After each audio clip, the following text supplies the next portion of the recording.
You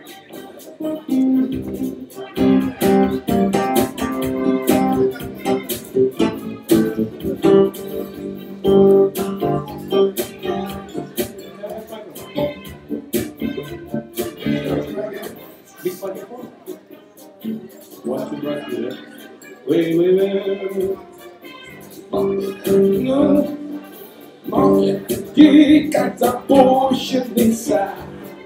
All the gold I go free. Only the God in your life.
I'll only use this one standing, so yeah.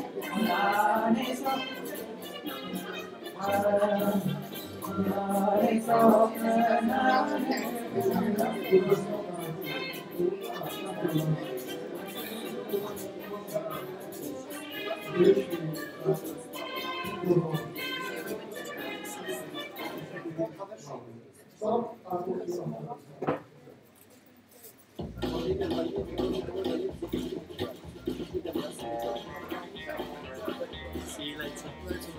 Oh yeah, I've seen this at the office.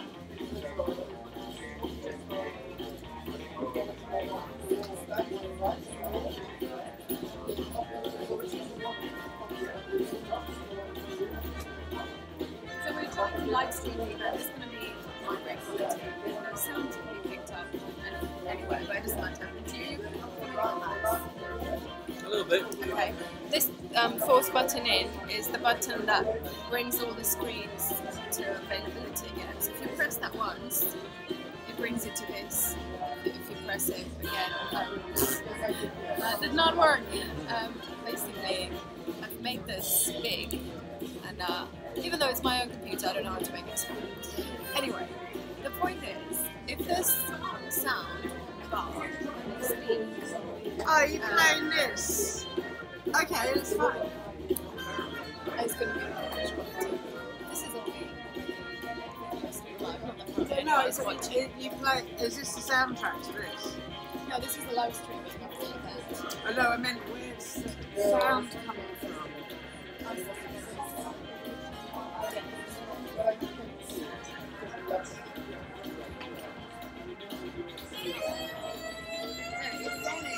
Hello, darling. How are you? Nice to see you. Yeah, I've been here for ages. I know you've been hiding from me. I know, yeah, if the screen bar I've been here and you have Yes, is not very high, like it isn't right now, Caught you! you go in here Shall I play right there? and just adjust the sound slightly.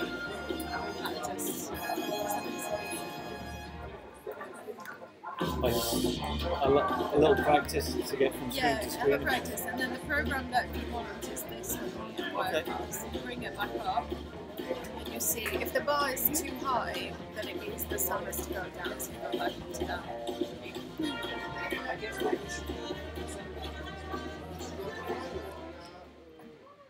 Where we section we ask each let's do some quick fire. So I'm going to do I was thinking that I might ask one of the main question for one of the sections. And then the others develop discussion from there. Because if you ask for a comment for free, Just because people are coming in. I'm well in the green. as soon as I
But you be aware that you this is now your life, so you can sit here and operate from here without being. Is there like an optimum you want it kind of between here and I don't know, but I guess Dennis was saying, what's the optimum like green height? Oh, this is in here. Oh, it doesn't have it in there. Just above the middle? Just above, yeah, just around there. Just above the middle. A bit like Right now, to test it, has someone got it, is it showing live right now? Christine? Is this live? Is this live? Yes, it's live. So- She says she can't. If someone could access it and just walk out and listen and see what it sounds like for them now.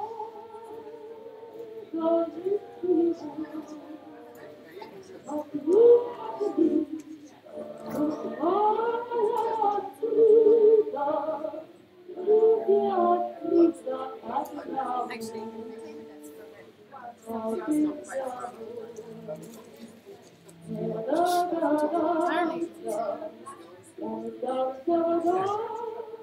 she says she can't embed the code into.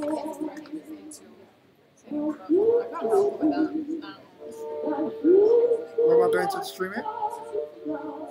She's saying that she can't embed the code, but I've already sent her the link. All she needs is the link, right? This. Screen should need. Share. Who's it? Profile? Dash Café too.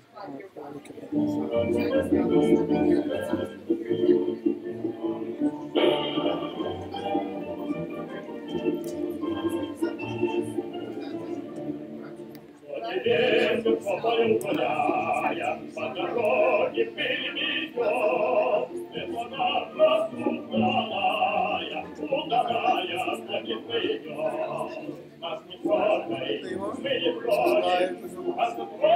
I think she just had the wrong name. She had the wrong name. Some got to for you.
If I don't see the bishop, I see here.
just have to make sure it's loud.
Do you know anything about it? Oh no. I think it's about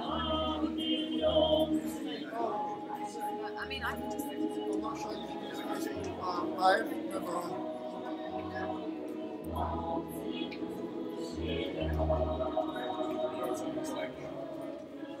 It's somewhere in here in settings, so.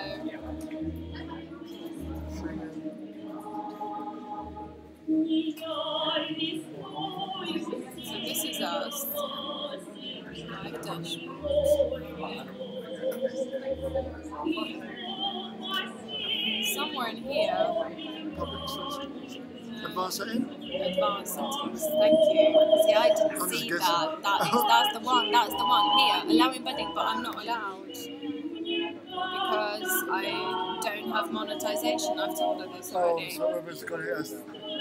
So she's got our website. I mean, we are live streaming on YouTube. I just have to put it on Facebook. I can't do it through our website, basically. That's all I can understand. Yep, you can't. That is it, right? Yeah, you need to be.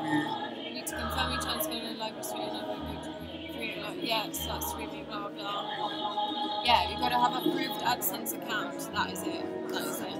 Yeah. Oh, like, you need to be a proper YouTuber Yeah. to be able to do stuff like that. Or you have to allow monetization. So you Yeah. have to allow adverts, which I'm Adverts. sure Dash will want.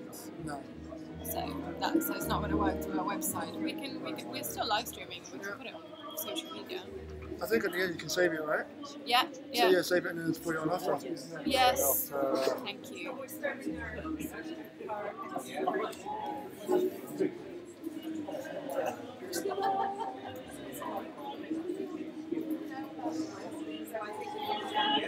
Not really, no. It's beyond my brain.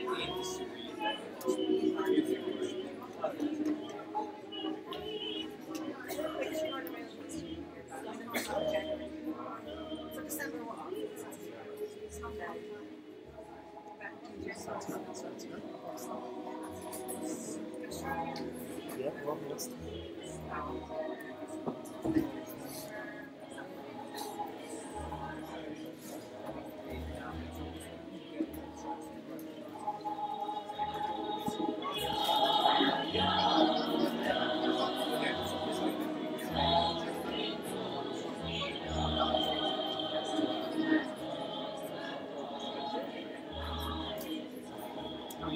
Alright, how are you? Yeah, good, thank you. Sorry? You enjoyed Christmas? Very much. I enjoyed Crystal very much, yeah. I loved the way it played with the environment and enjoyed its twisting narratives and enjoyed the ending very much, yeah. I was saying, Michael, the dialogue. Yes. Yes, good. It's a good work. I was very happy that they were associated with it. I didn't actually know who you were, but I think the first time you turned up, you were in my booth. Yeah. You wandered off at one of the, when you get assigned a new identity. Yeah. You wandered off, and I did. Oh yes, you did. Good for you. No, I have to be disciplined. I have a very short attention span. So I was very glad you called me back.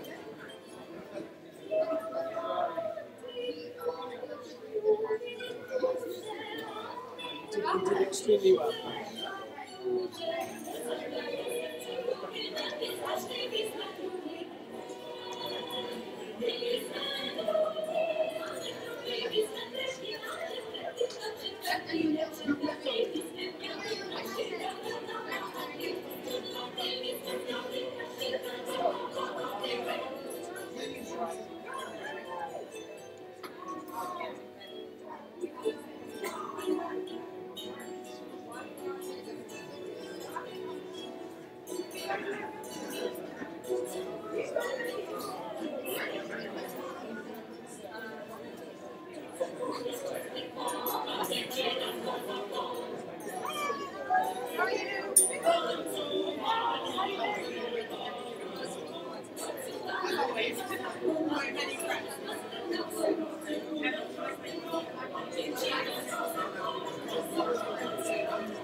That's very funny, no.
Yeah, they're all out there again.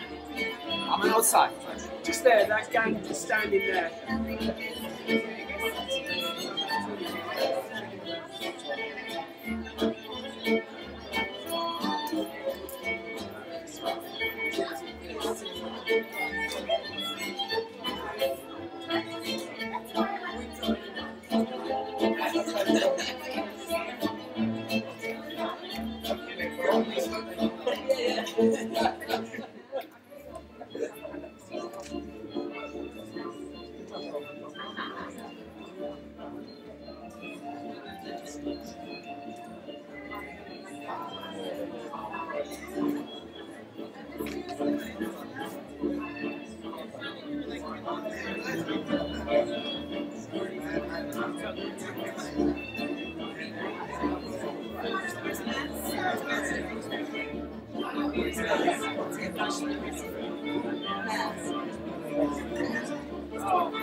So wonderful to see you all here. Thank you. Now, who do we have? Oliver, come join us here.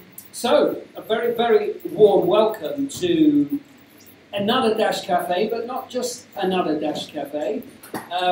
This is the last cafe of a 5-year series in which we have explored, sought to understand, enjoyed, wrestled with what was called the Soviet Union and is now the post-Soviet world, area, region, states. So my name is Tim, and My name is Josephine. and we are very happy to be the joint directors of Dash Arts. Now, hands up who's been to a Dash Café before? Hands up. Hands up who's not been to a Dash Café before? Okay, fabulous. So, just very briefly, for those of you that haven't, you're here to enjoy yourself. We try to get away from the static and rigid form of discussion. You can go get a drink whenever you want and relax. That's why the tables are here. And you will hear tonight discussion. You will participate in discussion. We have live music. We have a DJ, who all of them will introduce in a minute. Now, I just want to say that this, as I said, it's 5 years on from our first Dash Café, and all these cafes have involved artists from the post-Soviet states. People we've met, people we've heard about, people we want to understand. Some people actually who are dead, but we've been looking at their work. And this is the end of the Dash series in the former Soviet Union, and the end of what we call Revolution 17, which is our celebration this year. It's not quite the end, and when Josephine signs tonight off, she'll tell you about the things that are happening, very exciting things that are happening over the next couple of weeks. So over the last 5 years, I just want to say we have presented 54 Dash Cafés. with 300 exceptional artists, writers and thinkers, as well as gigs, the Dash Arts Dacha, and we have travelled and run workshops all across the 12 states that made up the Soviet Union. So tonight is in part a celebration with some friends and family here, and some friends and family in the audience, and some new friends and hopefully new family. But it is also, as always, a Dash Café is a kind of seeking. We are trying to understand something, and we might end up understanding something different than we set out trying to understand, but at the moment, before this 2 hours begins, we think we are trying to understand two things. And one is, what has changed over the last 5 years? The last 5 years in which we've been travelling and talking to people and trying to understand what has changed. And secondly, perhaps more enigmatically, is it possible to grasp the essential, something essential about the Soviet experience and the post-Soviet experience through the prism of the work done by artists from that region, which is what we've been trying to do. We've been trying to get to some essential understanding, and we'd like to ask with you tonight, is that possible? Now, to help us, we have very special guests on this panel I want to briefly introduce you to, who've all been with us at some point before. So from my right, we have the marvellous Sasha Ilyukevich. Round of applause. Sasha is a Belarusian punk troubadour. He has a band called the Highly Skilled Migrants. You can hear Sasha and his band performing here on Saturday the 2nd of December, which is the final night of the Revolution 17 series. Please come along to that. Tonight we've got Sasha alone playing some of his tunes and joining in the discussion. Next on my right, Oliver Bullough. Marvellous writer and journalist whose books we've enjoyed and whose discussion we've enjoyed over many different events. So if you don't know Oliver's work, go get it. I'm not going to do long bios because you can have a look here, or afterwards you can have a drink and talk to any of these people. To my right, we have Stuck in Traffic. Marina, please pronounce these. I believe it's Pesenti. Marina Pesenti, who is from the Ukrainian Cultural Institute and has been a colleague, an important colleague in a lot of our work. We've worked with many different representatives of the post-Soviet communities in London, and our relationship with the Ukrainian community has been a very important one indeed. On our left, we have now Yuldosh. You're going to have to teach me how to pronounce his name after all this. It's Yuldosh Juraboev. Yuldosh Juraboev. That's right. Round of applause for Yuldosh, please. Yuldosh is a theatre maker, producer, and a cultural activist from Uzbekistan. And again, our relationship with Yuldosh goes right back to the beginning of our series, and we have enjoyed Yuldosh's work. Yuldosh has been in some of our events, Yuldosh has been on these panels, and Yuldosh is one of the many artists with whom we've enjoyed a very fruitful and rich relationship over the last few years. And finally, but not at all leastly, on our left we have Igor and Sarah, who are indeed the MAZAIKA duo.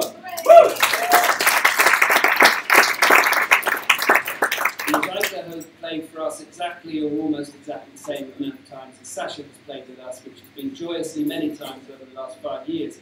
And we're going to savour every moment of hearing them, I'm sure not for the last time, but for the last time as part of these cafes. Now, if you've been to cafes before, you might be a little surprised by our format tonight. This is what we call the Jules Holland format. We're not doing a gig moment and then a discussion moment and then a Q&A moment. This is about a bit of discussion, a bit of music, a bit of discussion with you, and on we go. And as always with the Dash Café, the aim is to have a real conversation. We're not here to lecture you, you're not here to lecture us. We are here to try to discover something together. But first, please, music. Can we have a couple of tracks, please?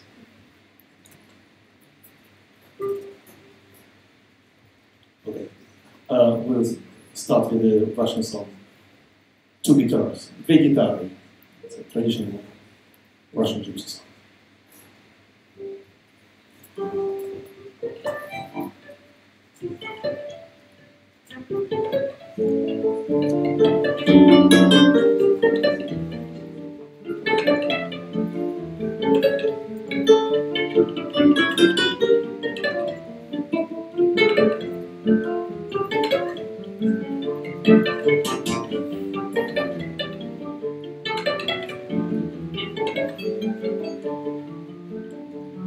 Гитары за стеной жалобно заныли, с детства памятный напев, милый, это ты. Еще раз, еще много раз, еще раз, еще много раз.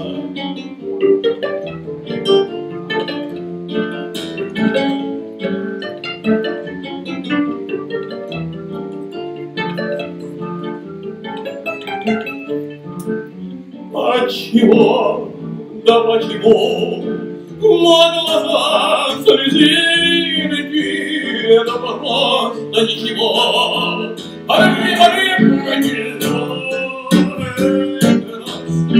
Еще раз, еще много раз, еще раз, еще много раз.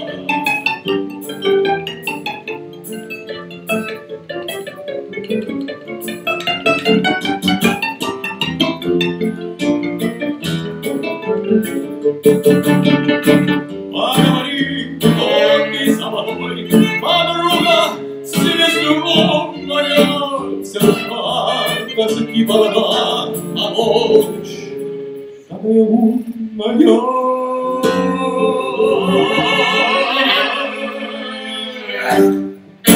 Раз, еще раз, еще много.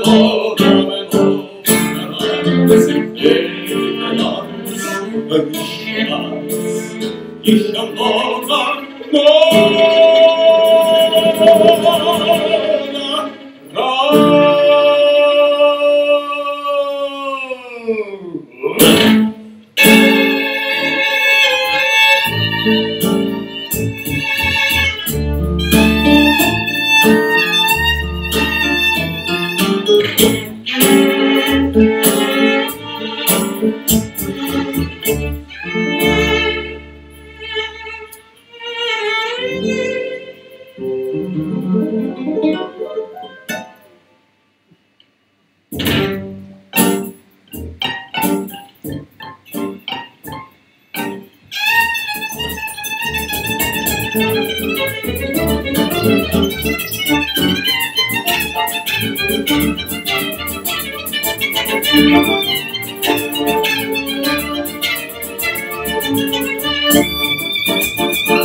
Another song from 1930s.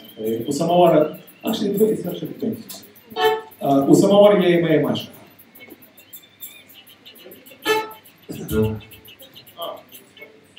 So this is a kind of electronic one which does everything. I just press the buttons. Not really.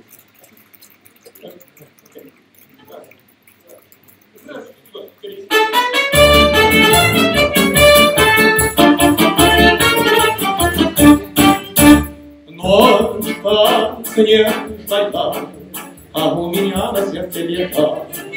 Вот ночь моя, пускай завидует мне в это.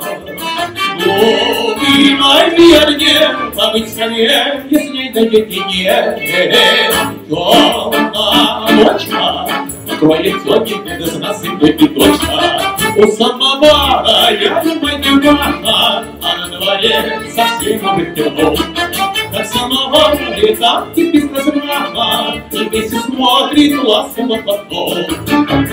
А качайки на диване, а тортика так много обещаний. У самовара я не понимаю, прикусный чай пить будем до утра.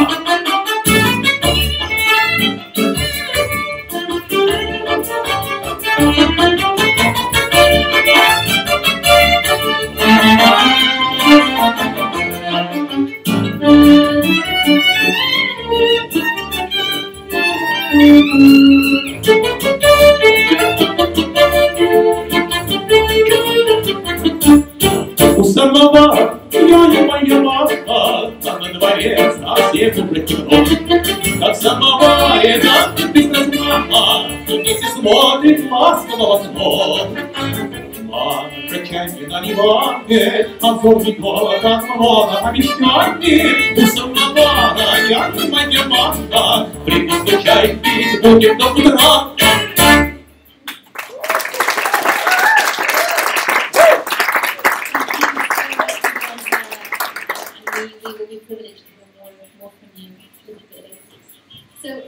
As Tim alluded to earlier, we've been on a journey through this post-Soviet space. And what happens at Dash generally is that Tim and I will sit down and say, what are we doing? What should we do? What's interesting? And we need to find a place, in a theme, an idea generally that we both share interests in. And quite early on in our evolution of Dash, we both discovered that we shared a fascination in all things Russian and really all things connected to the Soviet Union and the shadow that the Soviet Union cast on our childhood and upbringing. So in 2012 we were kind of privileged to go on a trip, the two of us together, which is quite unusual because normally we go off on quite separate journeys through the region in which we're working and embark on investigations and understanding and then kind of share that world and work out where we had things in common or things that interested us. But we went to Moscow and St. Petersburg together in September 2012 as a sort of as an initial foray into the world, and we worked with someone who helped us, who was in Moscow, who helped us piece together things that we thought we'd find, or she thought and we thought we'd find interesting, visiting galleries, going to see a lot of theatre, sitting down, meeting artists, going to see kind of post-Soviet sport culture, various things. I ended up watching Pussy Riot, a trial connected to Pussy Riot, when we were visiting a theatre director, one of the theatre critics. So it was a really wide variety of work. And we were definitely aware that the Soviet Union, despite having come to a sort of an official place almost sort of 22 years earlier, or it was 20 years earlier, still cast quite a shadow over the world, the artists and the culture that, and the politics that we encountered during that visit, including things like, being surrounded, we went around the Hermitage at St. Petersburg with people selling massive Soviet tat, as we call it, pajamas, hats and flags. And my first encounter really with that was when we went to the Tchaikovsky Conservatoire in Moscow to visit some musicians, and walked into this extraordinary building that was just redolent of so much past. I mean, imperialist past too. I mean, we would walk down the Tchaikovsky Conservatoire and there would be a place where Prokofiev played music and Korsakov played music, and it was just so filled with extraordinary musical history and still being played. I mean, the acoustics were terrible, so we just heard seeping through the corridors amazing music, and we had an extraordinary series of conversations there with a family who were sort of family of musicians who were deeply nostalgic for the past, for a time when everyone attended musical concerts. It was so cheap, everyone was there, everyone came out for it. Concert halls were packed, the teaching was amazing, it was all free, and I really carried that, and actually I really thought when I started this program of work that I might end up making something with folk music, because folk music is so strong, as we heard glimpses of through through Igor and Sarah's music, but I ended up just being completely fascinated with the legacy, the ongoing legacy of this extraordinary musical conservatoire structure that existed in the Soviet Union, not just in Moscow and St. Petersburg, but really all over, in Tashkent, in Tbilisi, in Kiev, I could name, I think there were 11 of these conservatoires around the Soviet Union, I'm not going to small. But really, that sort of lived with me, that it was so strong still, and definitely fading. It was very faded, that experience, for me, sitting there in the cafeteria and just feeling that it was not as great as it once was, but it was so deeply embedded. The kind of world of classical music was so deeply embedded in history and in the very legacy of the Soviet Union. That was my sort of takeaway from that experience, and it set me off on a long journey of working with some extraordinary classically trained musicians. And for those of you who might have seen it, we had a moment of it at the British Library earlier this year, and I hope one day I will carry on working with these extraordinary artists. And Tim, what was your kind of first encounter with that legacy, really, that artistic legacy, and how strong it still felt? Well, the most striking thing for me when I first went to Moscow and Petersburg was the extraordinary theatre legacy, of course. And I mean, great theatre had been part of Russia before the Soviet Union, but during the time of the Soviet Union, and even through all the turmoil in the 90s, Soviet and post-Soviet theatre has left behind quite remarkable artistic form. I mean, there are other great theatre cultures in the world, but that is certainly a unique one in terms of the artistic status that's given to it, in terms of the training of the artists, in terms of the amount of theatres that are fully funded, in terms of the active and engaged audience. So at its most positive and dynamic, it was really remarkable to see, breathtakingly brilliant in many ways. On the flip side of that, as one moved away from Moscow, there were these edifices of empty, huge empty theatres around the former Soviet Union, which represented a sort of decaying idea of the establishment, I guess. I mean, British and the European theatre has its own establishment, what's the word, atrophy or kind of stasis, if that's a word, staleness. But at least those stale old theatres are kind of full in a strange way. So there's something about post-Soviet legacy of theatre that's both extremely impressive and exciting, and from which we have a lot to learn, and also something about post-Soviet theatre that expresses everything there needs to be expressed about theatre that is too close to the state, theatre that is too much in hoc to the state, and therefore becomes a kind of cultural edifice rather than a living thing, a sort of dead carcass of culture, which is, of course, the opposite of what theatre should be. So that was one of my first impressions of the Soviet legacy artistically. Growing up in Tashkent, did you have a similar experience? You crossed over, but you grew up. You grew up and trained under Soviet times, or you were? Well, no, I grew up during Soviet times, but I a little bit missed when I was at the university. It was already there was no Soviet Union. It was 1995, and that was the most. I think now looking back, I think that was the most difficult period for us because the countries, most of the post-Soviet countries, were not ready for this independence. You see, they were not prepared. And suddenly we woke up in the morning and we'd be told, you're an independent country. Okay, fine. And this is your country language. Okay, I'm going to university. What language am I going to do? Because we don't have books in Uzbek. Everything is in Russian. And they try. So it was a very difficult time. And as I was involved in the theatre, and I was interested in theatre, that period, like Tim said, it was like a I mean, they don't have these huge theatres, right? They have these amazing concrete and massive theatre buildings. The smallest theatre building has like 600 seats. And those theatres are empty. We suddenly lost our audience. We suddenly lost because we don't know what we're going to do now. Because suddenly we are an independent country and we're not allowed to do those plays, those authors who was from a certain period. Now we need our own authors, our own dramaturgs, our own plays, but we don't have them. So that was the kind of difficult period. And also the censorship that stayed there until today in many Central Asian countries. Like, as an artist, you're not free to express yourself the way you want to. So you have like a panel who will decide to let your play to public or not. So, but in Kyrgyzstan, we don't have experience.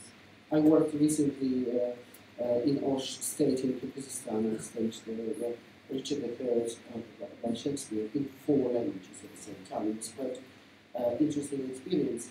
But I wouldn't be allowed to do something like that in Uzbekistan because I would be told what to do. And, well, I think. So other than the censorship, legacy, in some ways, censorship is clearly a legacy of the Soviet Union. Yes. Anything else? Well, there is a lot. There is a lot. We've lost a lot of great masters, right? Because of these difficulties they left the country. Now, today, most of the artists who are within the country, they're a little bit lost still. They don't know which journey to take, which way to take. But what is interesting now, growing up, we're finding out our own kind of roots, our own kind of folk stories and legends that is coming up on stage. In the last 5 years, for example, we're talking about the last 5 years, Uzbekistan theatre is improved.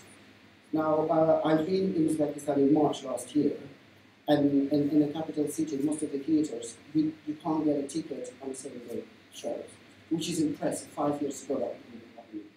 So that means that they're slowly coming back to life. And now you see a lot of, the good side of it, yeah? A lot of new writers, authors, but they're all kind of, you can see like, they're kind of in the box. They still, I only see the problems, you see, because I've been in both settings in Europe, where as an artist I'm free to express myself the way I want to, whereas in Uzbekistan they're not allowed to. So, looking from both sides, I still can see the struggle within art in Central Asia. Grew out of this last few years, with the first few years of independence. Marina, bringing you in from a Ukrainian perspective.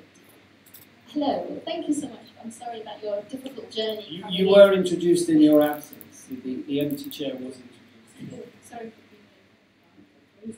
No problem at all. Could you identify with anything that you were saying from your experience of the artistic scene in those early years in Ukraine? I think there are some overlapping themes. First, I'd like to say that I've lived in London for nearly 20 years, so I left Ukraine in late 90s, and I used to come, and I still do pretty regularly.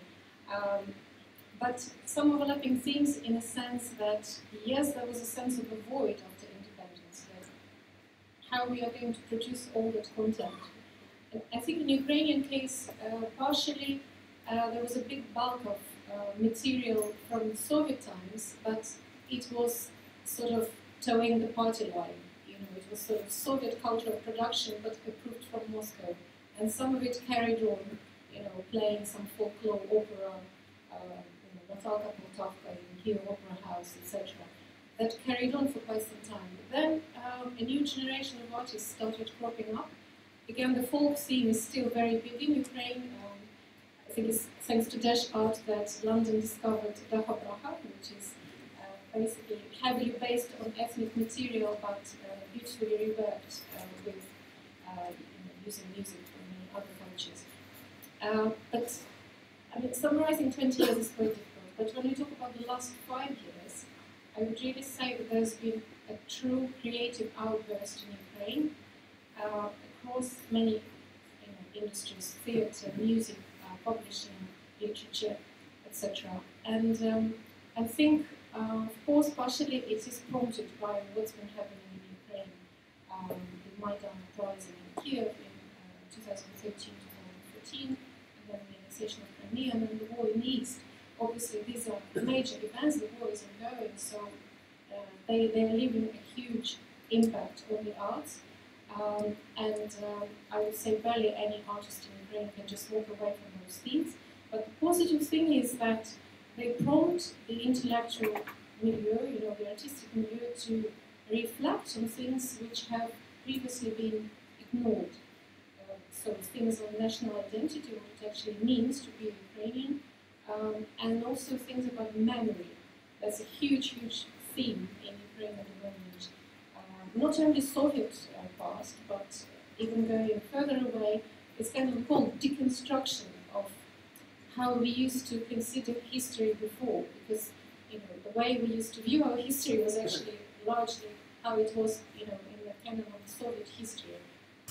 But even looking at a much completely forgotten layers of our history, for example, Jewish history in Ukraine, which is now really brought up on many levels: musical history, intellectual history, which was completely obliterated in Soviet times and not much spoken about, apart from Shalom Aleichem, like really big figures. But now we discover major literary figures from Galicia that we never heard of, Jewish literary figures. And all of a sudden, Ukrainian intellectuals claim this culture as part of this large pan-Ukrainian narrative. So kind of lots of pieces of the puzzles coming together. I think we'll come back and talk a little bit more, I hope, about Ukraine, because I think it's a really massive part of, for us certainly, it's been a big part of our journey over the last 5 years. And I want to bring in Sasha before he plays for us, because I'd love him to talk about it from the perspective as being an artist. Do you feel that you lived with this legacy of the Soviet Union, and how has it affected your work and your own kind of musical artistic development? Of course it did, and it's, I would call it this kind of stigma that you probably have to carry with you to the end of your life. Well, talking about myself. It was a very difficult time, even being a child, growing up in music, so you're still able to sense this control coming from Moscow, and obviously being Belarusian, you feel almost inferior to a big brother Russian. And everything, basically, when the 90s came, there was a very difficult time economically. And well, Belarus has a different story because, I'm not sure if we're in a better place in terms of government control, because once Soviet Union collapsed, we had 4 promising years. Politically interesting, because actually Belarus was quite engaging with Europe, and but then suddenly the dictator Lukashenko came in 1994 and still is in power. So things went down the hill in terms of cultural evolution and identity. And when you talk about Belarusian identity, it's very complex to understand why actually it is, because the language is probably 80% of people living in Belarus, they can't really speak proper Belarusian language. It's sort of funny mix between Russian and Belarusian. So there is that, and obviously the government still has a totalitarian power to control, freedom of speech and the artistic movement. So At a very early age, I just realized that, well, I should probably gather other experiences in my life. So I left Belarus at the age of 21, and I never wanted to come back to live there permanently. So I visited very regularly, once, twice a year. And I mean, there are movements, particularly in Minsk, in the capital. Obviously, you probably had the theatre group called Belarus Free Theatre. But a lot of all these movements, they're very much politically charged. And sometimes I think, when you look also to Western cultures, Italian culture, French culture, British culture, there's all these artistic movements. They also kind of can go a little bit beyond of this political comments. And when you live in Belarus, when you learn Belarusian language and when you study Belarusian literature, all the authors, they just talk about wars, struggle with identity, and then you struggle with dictatorship, and it just gets so tiring, and you just think, well, there's something more to life than just my Belarusian identity, or Ukrainian identity, or Russian identity. You kind of want to go beyond all these identities, where you kind of, you almost feel like you're labeled with them, oh, I'm a man, I'm a woman, I'm Belarusian, I'm straight, and all this, you see, you understand that at some point you need to speak out about this. But again, it's just in a country where all these messages get delivered so difficult. It takes so much energy. You sort of want to transcend and kind of like just drop all these labels and suddenly, well, I'm just first of all a human being. So that was my position where I always stand. So I always identify myself first of all as a human being, especially living in London, a multicultural city. But then every time I go to Belarus, all the cultural movements I encountered, new artistic movements, I must be very honest that I'm not very much impressed by them. And my identity as Belarusian always stayed somewhere in nature. And the great Russian anthropologist, son of Anna Akhmatova, Lev Gumilev, he studied ethnic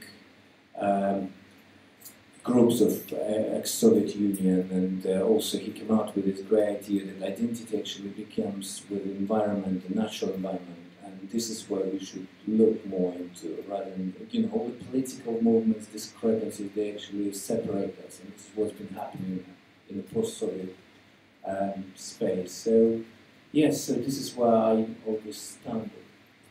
Thank you, Sasha. I think we should hear you standing, and as a musician based in London, inspired by his environment in London. That's all right.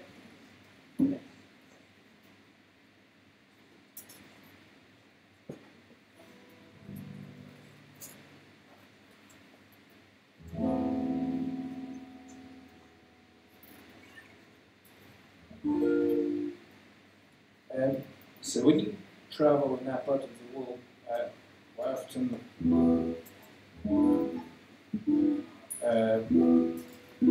take a train journey.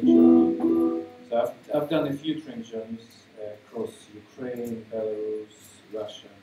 I have very many stories about train journeys, and quite shocking as well, quite dangerous. So this song is called Yellow Arrow. I stole this title from the novella by a famous Russian contemporary writer Victor Pelerin.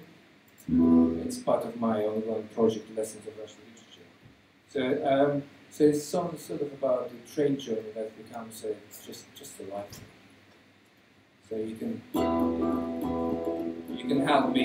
Just imagine the train is rolling.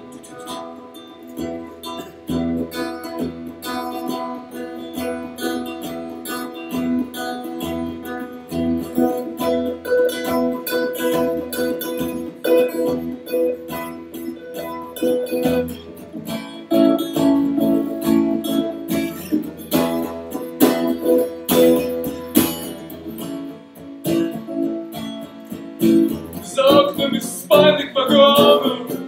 Оставил мне первый предмет. Мы были любимы так долго, на конницах прожитых лет.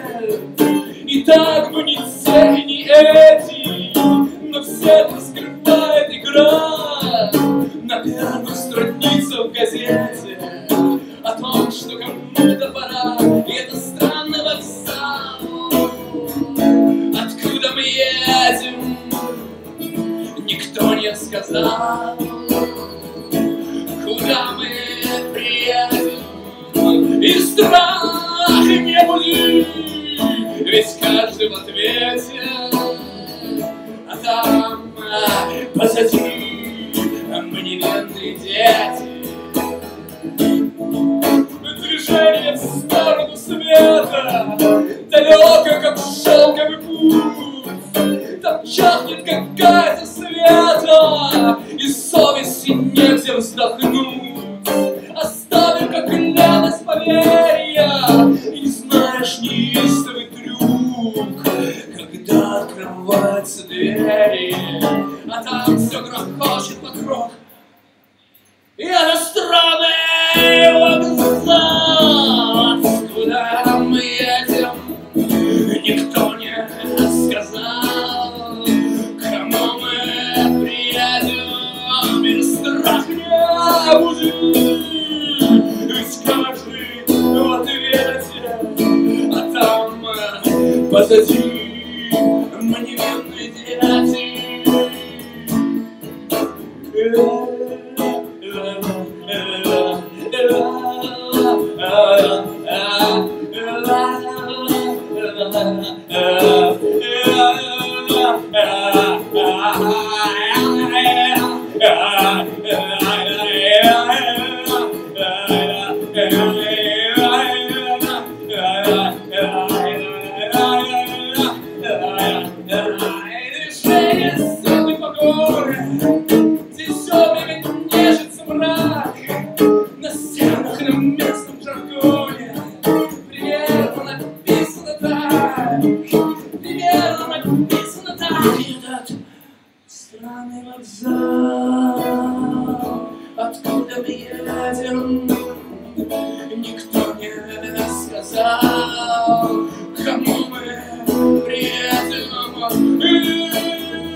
Девочка, тонкая веточка, правду ли видишь на доле? Ветром проносится весточка, сердце твое здесь в неволе. Снова печаль заколышется, тучи внезапно нагрянут, листьям твоим еле дышится. Каждое слово их ранит. Девочка, тонкая веточка, девочка, тонкая веточка, сувость расправится, коль нам не справиться с ней. Ночь в небе зарева, вечная тайна огней.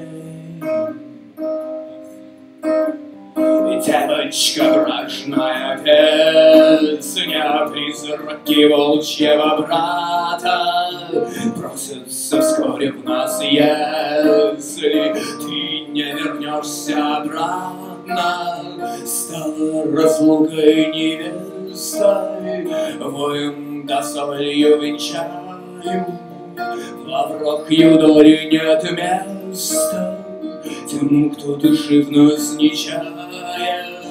Девочка, брачная песня, девочка, брачная песня, ты заколдована, сжата и скована в нас.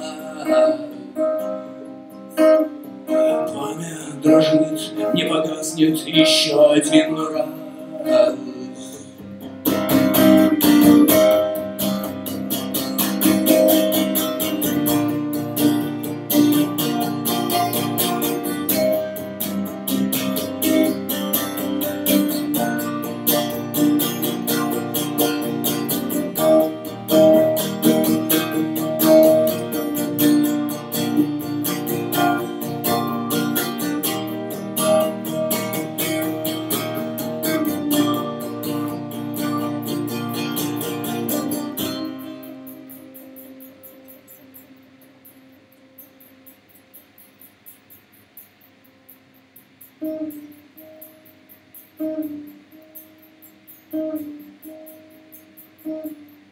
Девочка бездорожная, нам какую раздули, ты листья все подытожила, слыть, как зарында бездумья, мара проворно слугавит, сной на шатущих просторах, буду не до долгие справы, из-за поднида укора. Девочка степь бездорожная, девочка степь бездорожная, ночь за окном, на пороге томится рассвет. Не бойся, впусти в нем твой же негаснущий свет.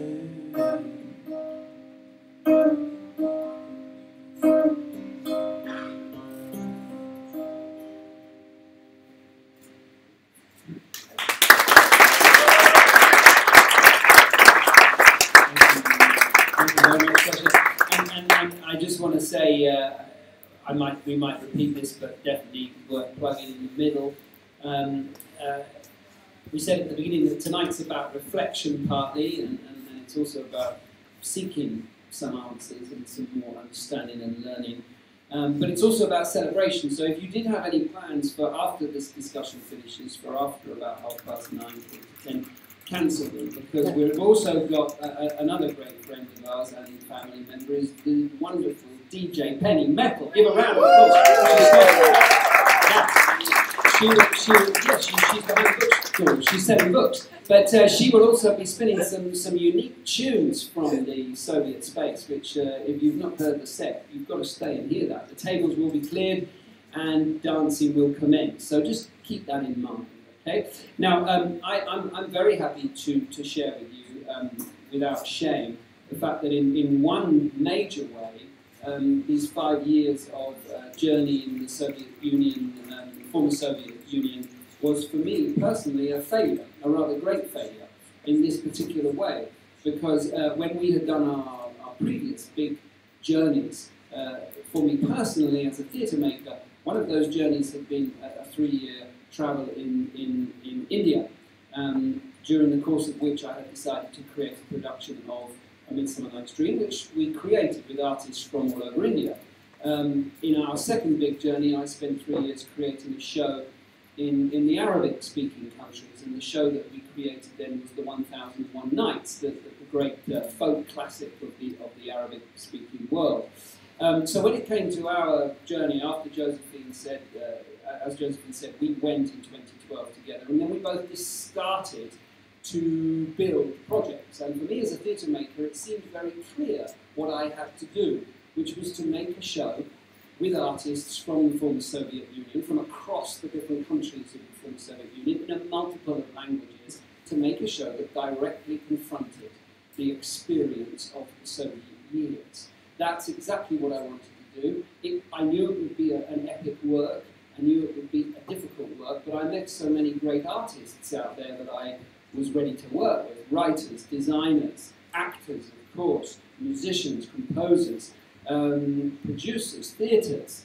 I really felt there was no way that this would not happen. It was a no-brainer that it was possible. And of course that was very arrogant of me, because to make a theatre work about the Soviet experience proved too difficult for me. It was just too difficult, too complex. And there are many reasons why I failed to do that. And I'm still, I wouldn't say beginning, but I'm still in the process of understanding why that is. But there are two things that I would share and ask for comment on from our guests. And one is that I noticed the more time I spent in the former Soviet Union, that the amount of artists who had directly taken on the Soviet experience, who had directly stared that in the face and turned it into art, and done so successfully, was quite small, relatively small. That was not something that had been enormously attempted, and when it had been attempted, it's not something that had been enormously achieved. And over the time of travel, I was trying to understand why this is, why it was so difficult. And actually, after the time when I decided to not keep trying anymore, to accept that I had grown as a human being, that I had learned so much from the artists that I'd read, work I'd seen, people I'd spoken to, and that was enough. And I wasn't going to make this show because it was beyond me. I read a work that, in fact, the last piece of work that I encountered, Svetlana Alexeyevich's great piece, Second-Hand Time, which is not an unknown work. It won the Nobel Prize, so I'm not the first person to read it. But I read it very late in my journey, and I felt that she had achieved that remarkable and mysterious thing. She had successfully made great work of art directly about the Soviet experience. I'm sure there are other examples, but for me that was the first that I came across that really landed that challenge. So I wonder whether I would like to ask Oliver to first respond to this question. Is there something about the Soviet experience that is particularly difficult to encounter and to digest and to represent and communicate in art? Or is it just difficult for any nation to tackle its recent history? Or is there something uniquely difficult in the Soviet and post-Soviet experience, in your view, as another outsider, that would make this particularly challenging? It's quite a big question. I think it actually ties back into something that you had at a previous cafe when you were talking about the legacy of the October Revolution, in which your guest discussed how undergoverned the Russian Empire was before the Russian Revolution. And I think that's very interesting in a way that all of the institutions of the ex-Soviet states were created, almost all of them, after 1917. So not all of the conservatoires that you're talking about were created after 1917, but almost all of them. And I think it's very interesting that Sasha took us sitting about a train. Anyone who travels in Russia travels on a railway line. Not all of the trains were created after 1917, but almost all of them. It is very difficult to do anything at all in Russia or any of the other ex-Soviet states without engaging with an institution that was created after 1917. I think it's very telling. I think a lot about Chechnya. It's very telling that in the Soviet Union they wanted Islam to be controllable, so they created a hierarchy of Islam, the Muftiyat is called. The institution that defeated Chechen separatism was not the Russian state, it was Ahmed Kadyrov, who was the Mufti of Chechnya. It was a Soviet official who managed to bypass Chechen separatism and return Chechnya to the Russian fold. So what's interesting is there isn't really a language with which to talk about the Soviet Union that isn't also the language created by the Soviet Union. And many of these languages, Chechen is a classic example, but in the Central Asian Kyrgyz, as you said, Kazakh, these were not written down in languages before the Soviet Union. In fact, to be honest, you can make the case that Kyrgyz and Kazakh are only different languages because of the Soviet Union. It was the Soviet Union that decided that these two essentially identical languages should be different. And you can say the same about Kabardin and Adyghe, you can say the same about Kamachai and Balkar. These were, bizarre inventions of Soviet ethnologists that really another ethnologist would say, well, actually that's just the same thing. So I think that's part of the problem. And I suppose, going back to Sasha's fantastic, beautiful song, The Yellow Arrows, the describing the Soviet experience is a bit like trying to describe a train ride without actually being on the train. And anyone who's been in Russia and tries to travel along a railway line without actually being on a train realises how difficult that is. It is an astonishingly big place. And to basically to go somewhere, you have to go on the institutions that are created by the Soviet Union. I think that's part of the difficulty that you're describing. There are very few people. Svetlana Alexievich is unusual, obviously, in that regard. And I think she's helped by the fact that she's a Russian speaker from Belarus, so she's a sort of double outsider. It's very difficult to confront that issue because you just don't have the language. If you look at again, going back to Chechnya, which is a place very close to my heart, but a lot of the first dissidents in Chechnya were people who grew out of the theatre tradition in the 1970s, which was a Soviet theatre tradition. But in Chechnya, that was sort of revolutionary. In fact, the Soviet theatre tradition was revolutionary in Chechnya. But by Soviet standards, it was totally wrong. And that's the problem. It's very difficult to rebel against something with the language you have. It's the language of what you have.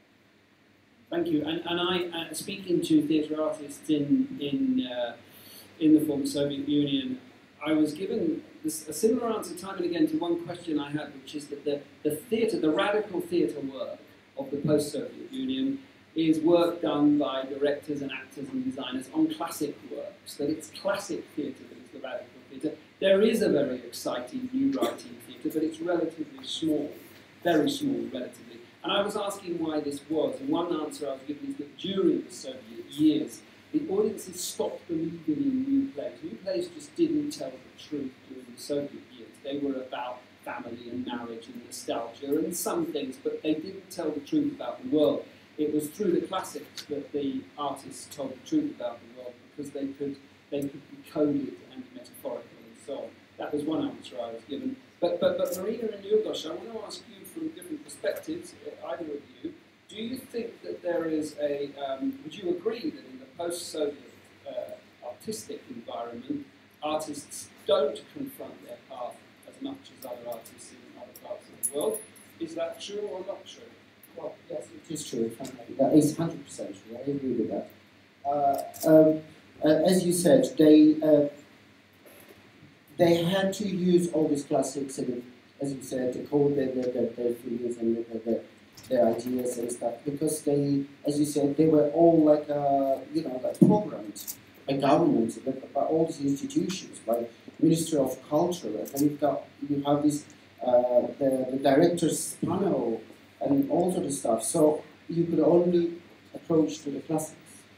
Anything new, it wasn't like. The only one theatre company during Soviet Union managed to survive was Ilkom Theatre in Tashkent.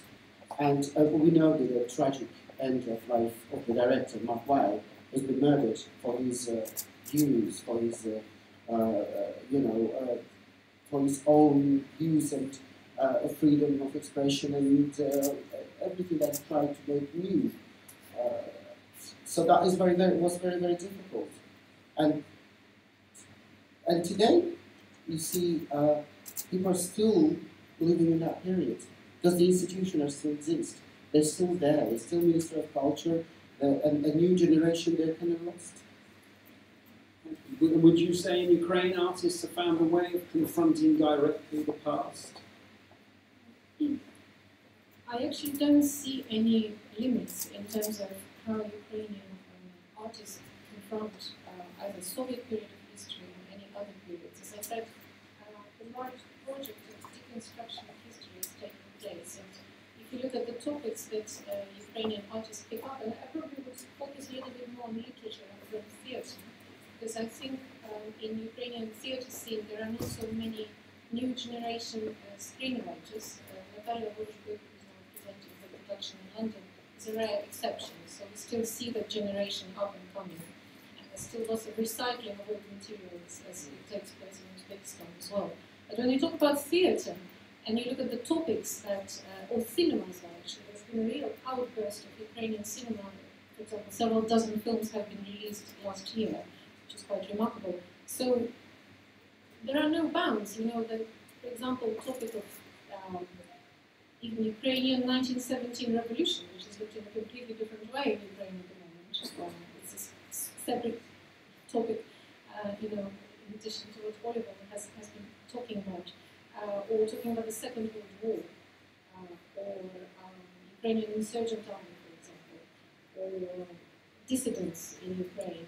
You know, so all these topics are being dealt with and reworked and presented to the audience in many different ways. So, do you think, Marina, that because my experience has definitely been in Ukraine that artists seem more ready, more able to encounter that Soviet legacy and talk about it and attack it, perhaps, or question it. And I wondered if it was somehow connected to the fact that the Ukraine had this imposition of the Soviet Union put upon it, and maybe things that it's slightly easier, less challenging in Ukraine than it would be for a Russian, ethnic Russian artist. I think Ukraine somehow is pushed into this situation to some extent by by the political developments which are taking place and by the war as well. So, as we know, there's this idea that Ukraine is a divided country. You know, it's a kind of stereotype which is also got lots of traction in Western media, and obviously it's one of the foundation stones of Russian propaganda machine. So lots of Ukrainian intellectuals are actually really asking themselves, like, how different are we? Because Ukraine is a pretty big country. All of a sudden we are rediscovering identities, not even of Western and Eastern Ukraine, but even of individual cities. You know, now, for example, there's lots of debate, what's the identity of Kharkiv, for example, or identity of Odessa, identity of Dnipropetrovsk, you know, kind of questions that people never asked themselves before, or Donetsk for that matter. So, this is the kind of discussion that is going on.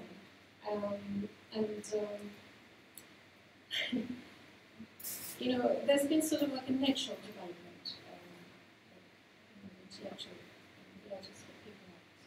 I mean, I think the question to throw into the air is there something uniquely complex and challenging about this question of confronting history through art in the Soviet experience? And I would say possibly there is, for two reasons.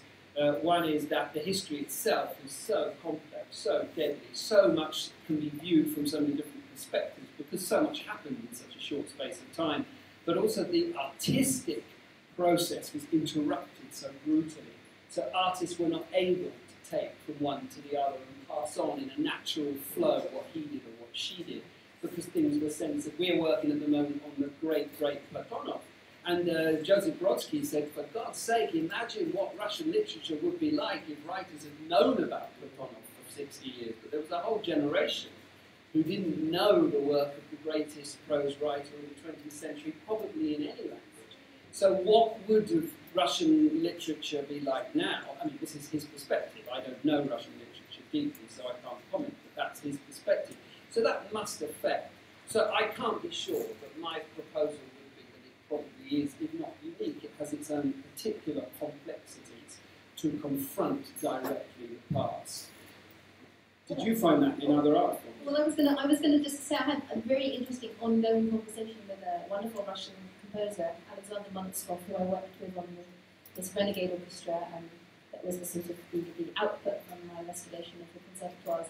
And we really struggled with titles.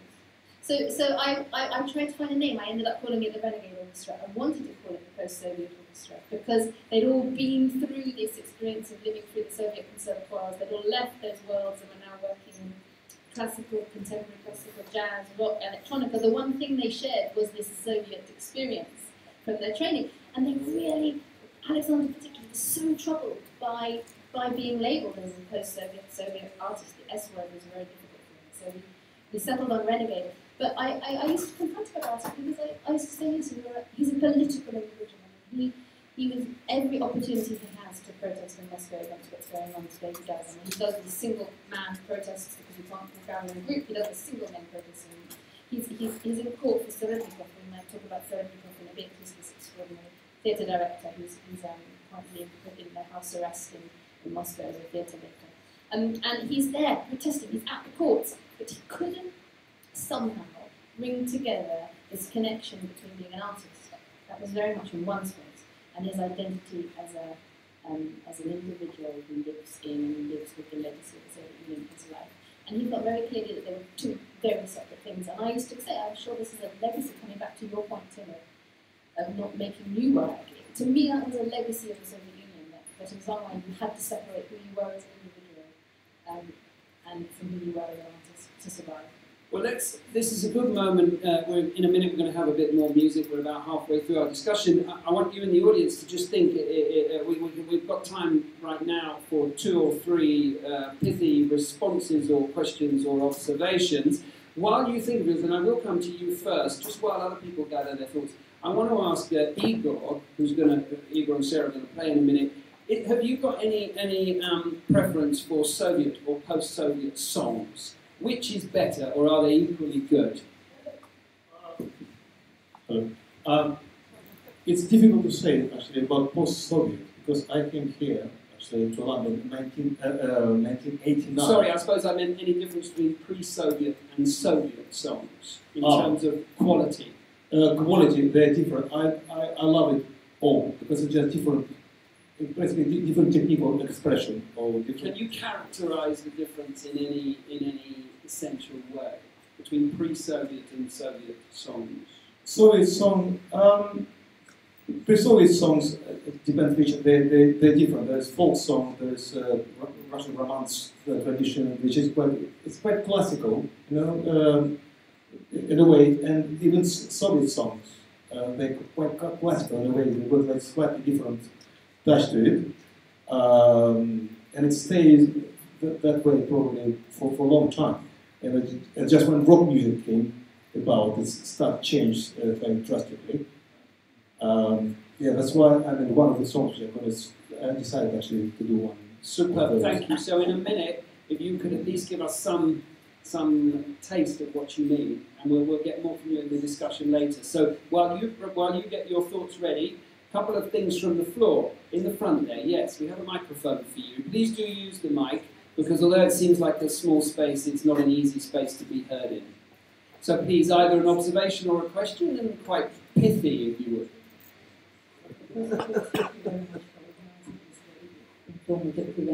I have 2 short questions, one for Yuldosh and one for yourself. Yuldosh, you just said that the artists are like living in a box. I would like you to explain more what you mean by that box, because box means really oppression. Because on the other side you said the theatres are full, which we heard as well, the small theatre is minimum 600 people. Does it mean all the artists, writers, they're writing for government and they're just on the government side? I just want to know more about that. Yeah, okay. See, the theatre world, in particular in Central Asia, in these 5 stans, Uzbekistan, Tajikistan, Kyrgyzstan, Kazakhstan, Turkmenistan, in these 5 stans, there's still, we don't have independent fringe theatres or independent artists. Everyone is employed in the theatre as a full-timer on a contract, and you're on a state salary, and you will do what you're told. For example, I'm staging a play there. I work on the play, on the rehearsals and the costumes and design and stuff. You rehearse about well, before you start rehearsal, you have to get an approval from Minister of Culture whether you're allowed to do this play or not. So once you get the approval, you start rehearsal. You spend money on that, you spend time, you rehearse months and months and months, and tomorrow is the premiere, but today you will show it to the panel. And most of the people who is in the panel are not from the art world. They're just from the institution, from the government, president's departments, and the Ministry of Culture. And they have no idea about your views or your ideas, and they will just sit there and say, I don't like her. Change this costume. It doesn't fit. I didn't like this line. Get rid of it. And then how an artist, as an artist, will feel himself free after all that. So we have this kind of process, and it's a really terrible sensation. In my experience, a few of my plays were just taken off just before the premiere. And just because I didn't agree with them to change it. I said, this is how we build, this is how we see it. And we want the audience to understand. But no. For example, in Turkmenistan, the most tragic thing happened. They closed down all the operate ballet theatres. It's happened in the 21st century. They say this is nothing to do with our culture. It's a world classic. Thank you. Please do pose the other question, or I might choose to answer it later. Yeah. I'm quite curious, Tim, why you have not chosen any fairy tale, which is Russian fairy tale or ex-Soviet Union fairy tale, because you have done for India and for the Arabic countries, so why now not a fairy tale? No, it's a good question. I mean, I love fairy tales, folk tales. To me, take you to the truth of the human heart. It was just, I felt, in the past I've done many productions of folk and fairy tales, and I just felt that my challenge was different, and I'm glad I took that challenge, because it taught me something. So maybe one day I will. Another from the floor. Yes, back there. Hello. Yeah, the microphone is coming. So. Thank you. You talked about Russia being very complicated and lots of different stories, but isn't that the same for, you would say that if you were Belgian, Belgium's not very big, whereas Russia is about, 20% of the dry bits of the planet.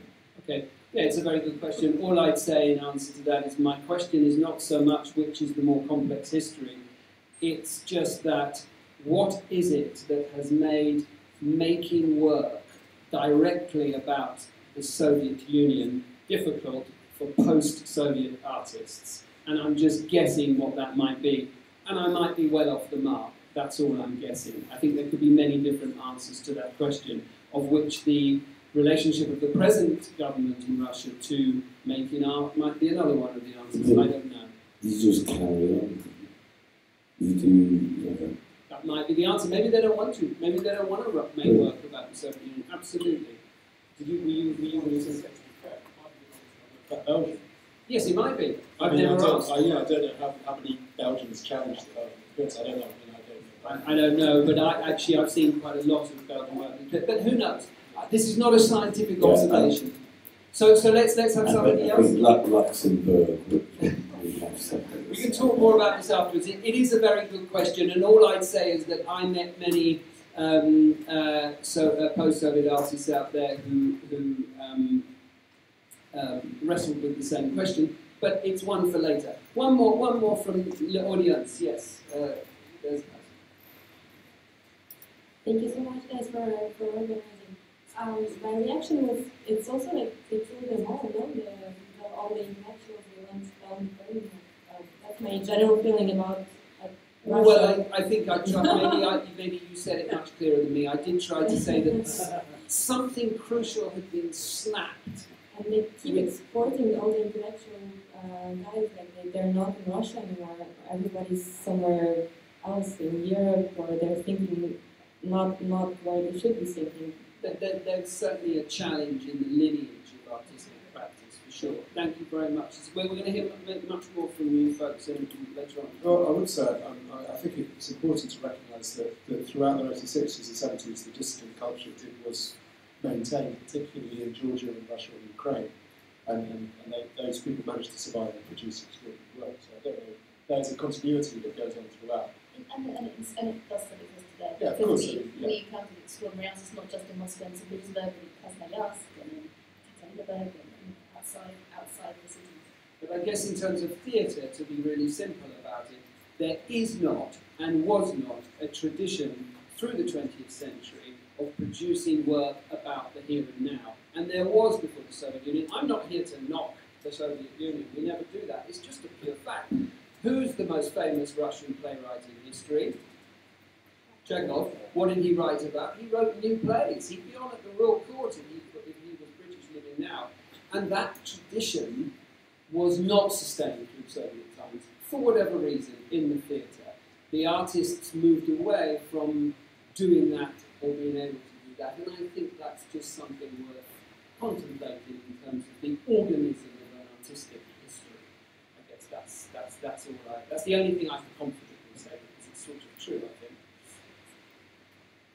because of course, sorry, prose dissidents could still write the work and then it could be smuggled out and seen, but you couldn't do that as in the theatre. A couple more songs. Please introduce them. Okay. This song I decided, actually, to be honest, I never sung it in my life. Yeah, I'm quite, I always do something which is something new for me. It's an old song. It's from 1979, and it's from repertoire of one of the first famous rock group, Машина времени, Time Machine. And when I was 15, I was 15 years, I just remember the sound, and it's quite rocky number, but the lyrics, it's very, very funny, because actually it says like, you could be any rebel, you can do, funny hairstyle, you can play guitar, everything. But you should, at the same time, you should look back as well, because a lot of withered leaves and ravens over the circling where the once was blooming gardens. So that kind of rebellious youth. So the song called "Кого-то хотел удивить," who you want to surprise.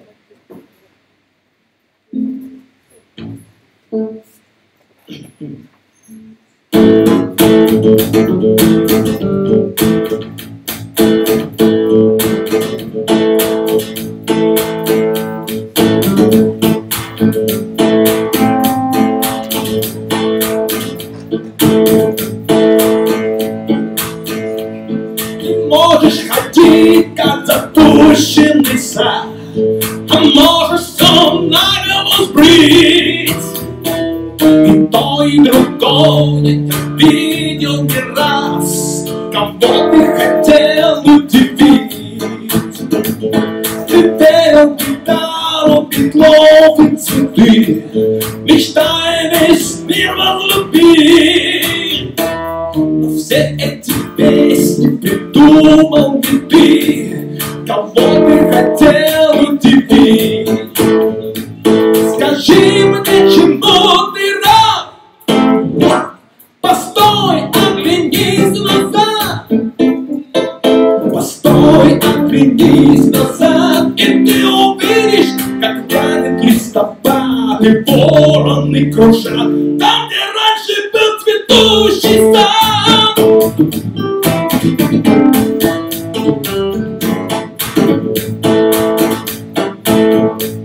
Ты стал бунтарем, и дрогнула тьма, весь мир ты хотел изменить. Но всех бунтарей ожидает тюрьма, кого ты хотел удивить. Теперь ты устал, и тебе все равно, как жизнь остаток прожить. Идут на тебя все похожи давно, кого ты хотел удивить. Скажи мне, чему ты рад? Постой, оглянись назад. Постой, оглянись назад, ведь ты увидишь, как вянет листопад, и вороны кружат там, где раньше был цветущий сад.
А можешь все наголо сбрить. И то, и другое видел не раз.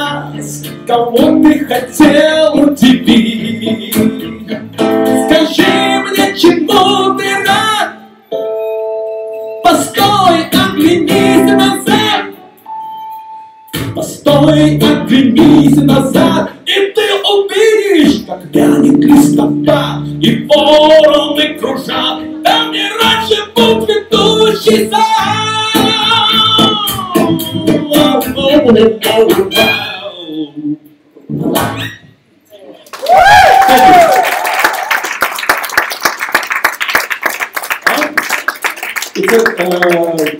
Кого-то хотел удивить. Who you wanted to surprise? It's a 1979 machine of reading. No, of course not. No, it was I was 15 years old. Just remember, I was kind of just about finishing school, kind of playing music, the accordion player. It's not really, I just played folk music and classical music. It wasn't particularly, but that's why I was introduced to other styles of music, yes. So, another number, yes, one very famous song. Everyone probably know about that. This song, it's Moscow Nights, Midnight in Moscow, which is originally actually was Midnight in St. Petersburg, by the way, Leningrad. Yeah, it's true.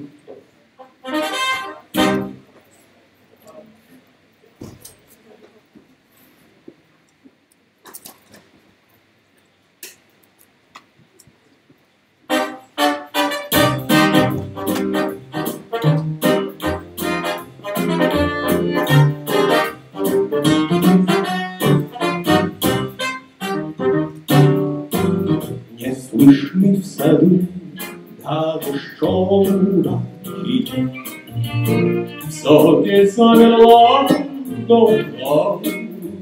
Если знали вы, как мне дороги подмосковные вечера, если знали вы, как мне дороги подмосковные вечера. Речка движется и не движется, вся из лунного серебра. Песня слышится и не слышится в эти тихие вечера.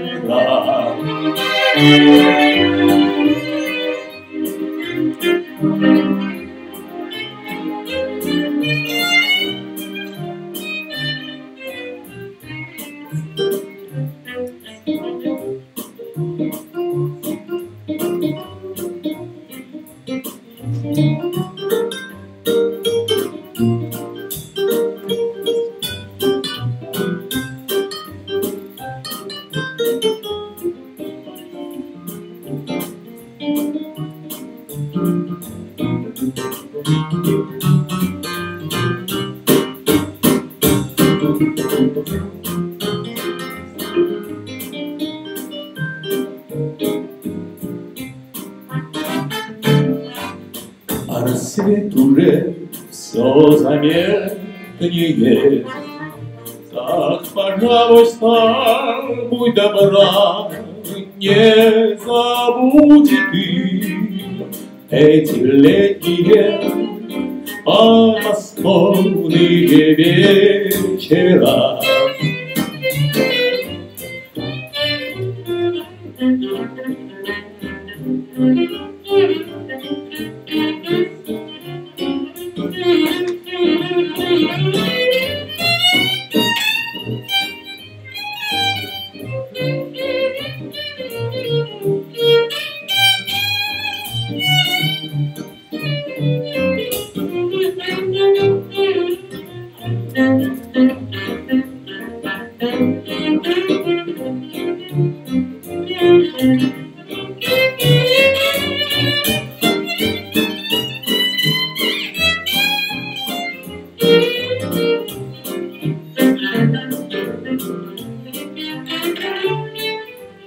Не слышны в саду даже шорохи, все здесь замерло до утра.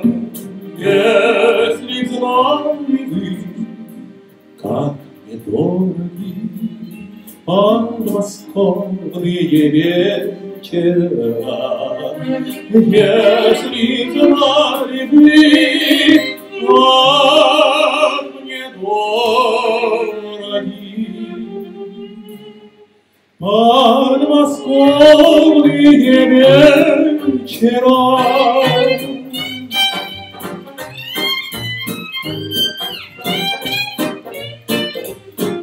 Thank you so much.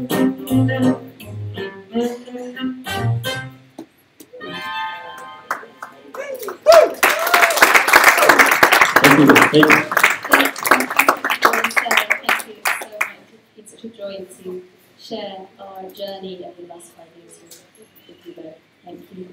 So I wanted to come back to what Tim said about the challenges of making a work about this post-Soviet experience, and I think it wasn't just an artistic.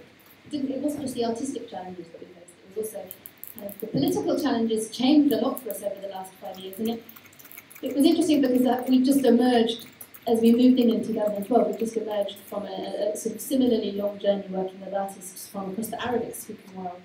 And towards the end of that process, as we were just in mid-production, Mubarak fell in Egypt, and causing complete chaos to the extraordinary 1001 Nights show that Tim was talking about. And we had to change location, we lost actors, we couldn't run some of the shows because of visa issues, and actually politics really impacted in an enormous way, both financially and in a production way, but actually artistically in an extremely extraordinary way on that process. And so it should have come no surprise to us really that we had the same issue with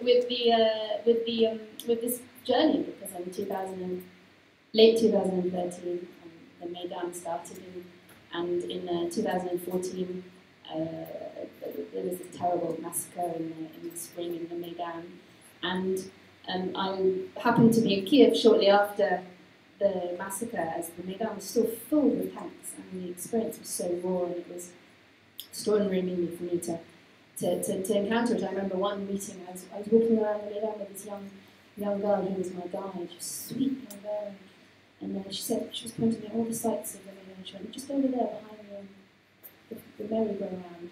Out there, I was pulling the white wires out the back of television sets to make Molotov cocktails. And I was floored by this young 20-something woman who's told me these stories and lived it viscerally.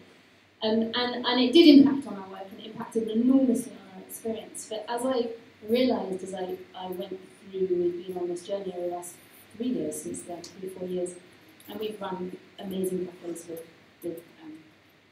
Peter Conradi, with Peter Pomerantsev.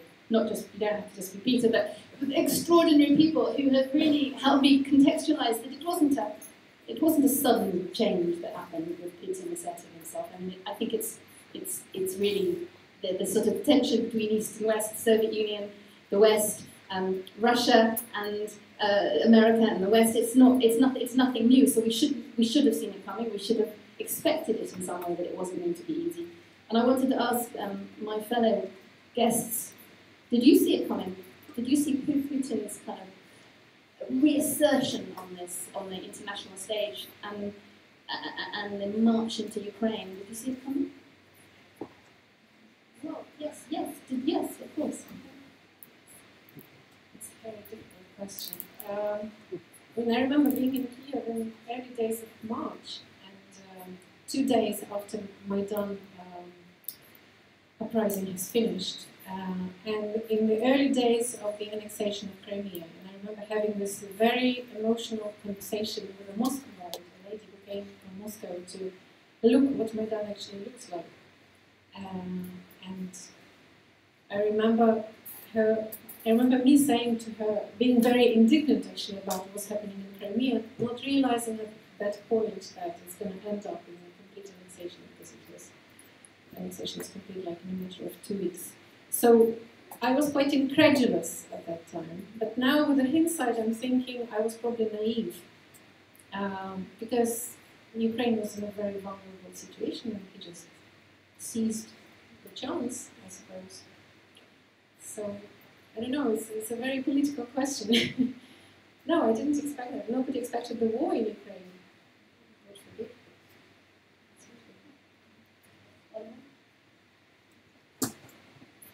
It's funny, I was in Crimea during the annexation, which was a weird experience. I don't entirely know what country you're in from one day to another. I was actually reading a book, and I have no idea who the book was by, but I can remember one line which really stayed with me, which is the people who win wars are never on the battlefield. And it made me think about what this was all about, and why Putin was doing what he was doing, and in fact why Yanukovych had done what he had done. And it's all about money, really. And it's very striking. I'm part of a team that runs what we call the kleptocracy tours, which are modelled on the Hollywood tours, when people drive you around Hollywood in a bus and point out, Russell Crowe's house or Britney Spears' mansion, or where Frank Sinatra used to stay when he was in town.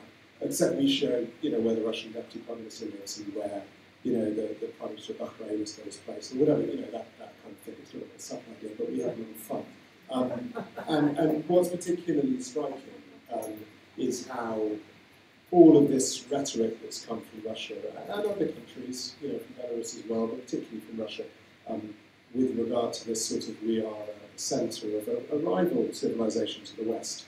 There's a whole Eurasianism, which many of you may have read about, this whole philosophy in which, the culture which is centred on Russia, but which is sort of broadly encompasses the former Soviet space, is actually a separate civilization, which isn't really compatible with Western civilization. It doesn't appear to the ideologues of Eurasianism, though they apparently believe their civilization to be separate, they don't appear to believe their money to be separate. And they keep their money here, or they keep their money in Switzerland, or they keep their money in California. It is very striking. And so throughout this entire Crimea, Ukraine upheaval, it hasn't stopped the money flowing. And I think what particularly irritated Putin was the particularly American response of erecting sanctions against him and his friends. And I think this then ties into it. What's amazing about this 5-year period that you've done is that it began with, as it were, the narrative being Russia's on the ropes after the big demonstrations against Putin after his re-election. And now we're in a situation where apparently he's managed to impose his cannons on the United States, which I think is probably rubbish, but that's the narrative which is being told. And this idea, I think, is largely about money. He was so annoyed about the sanctions that a lot of the Trump-Putin connection was about trying to get rid of these sanctions because they got in the way of the money. So I think it's important to look behind this idea that there is a sort of separate Putinist cultural war going on and just recognise that this is all smoke and mirrors. It's one of those games that there's a man outside Knightsbridge Tube who plays with this game with the card table and the 3 cups. And the ball, and if you're following the ball, you've already lost because the ball's already in his pocket. And this is the game that Putin's playing. If you're following what he's doing in Luhansk or Donetsk, you've already lost because the money's already in the And I think that's the important recognition that it's not about, for him, this is all rubbish. He doesn't care one way or the other about any of this. It's all about where the money is and where their kids are and where their yachts are. Anyway, that's what I think.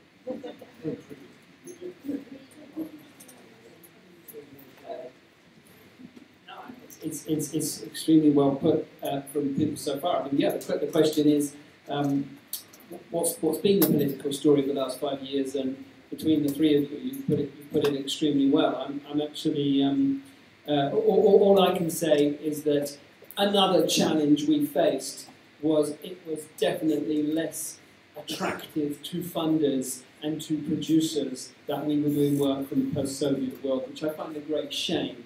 There was something reassuringly, relatively exotic and diplomatically safe and culturally attractive to be doing work from India and the Arabic world because they were seen to be more on the right side. I'm putting heavy inverted commas there, of course, because all this is generalised bullshit and which is what we're trying to get away from. It was much tougher sell for us to get our work from the post-Soviet world properly out there, because the people who give the money and the producers sense that the audiences just weren't so interested. I mean, it doesn't even qualify as diversity in the Arts Council speak, so that just tells you everything you need to know. So it's definitely got frostier in the last 5 years. You mentioned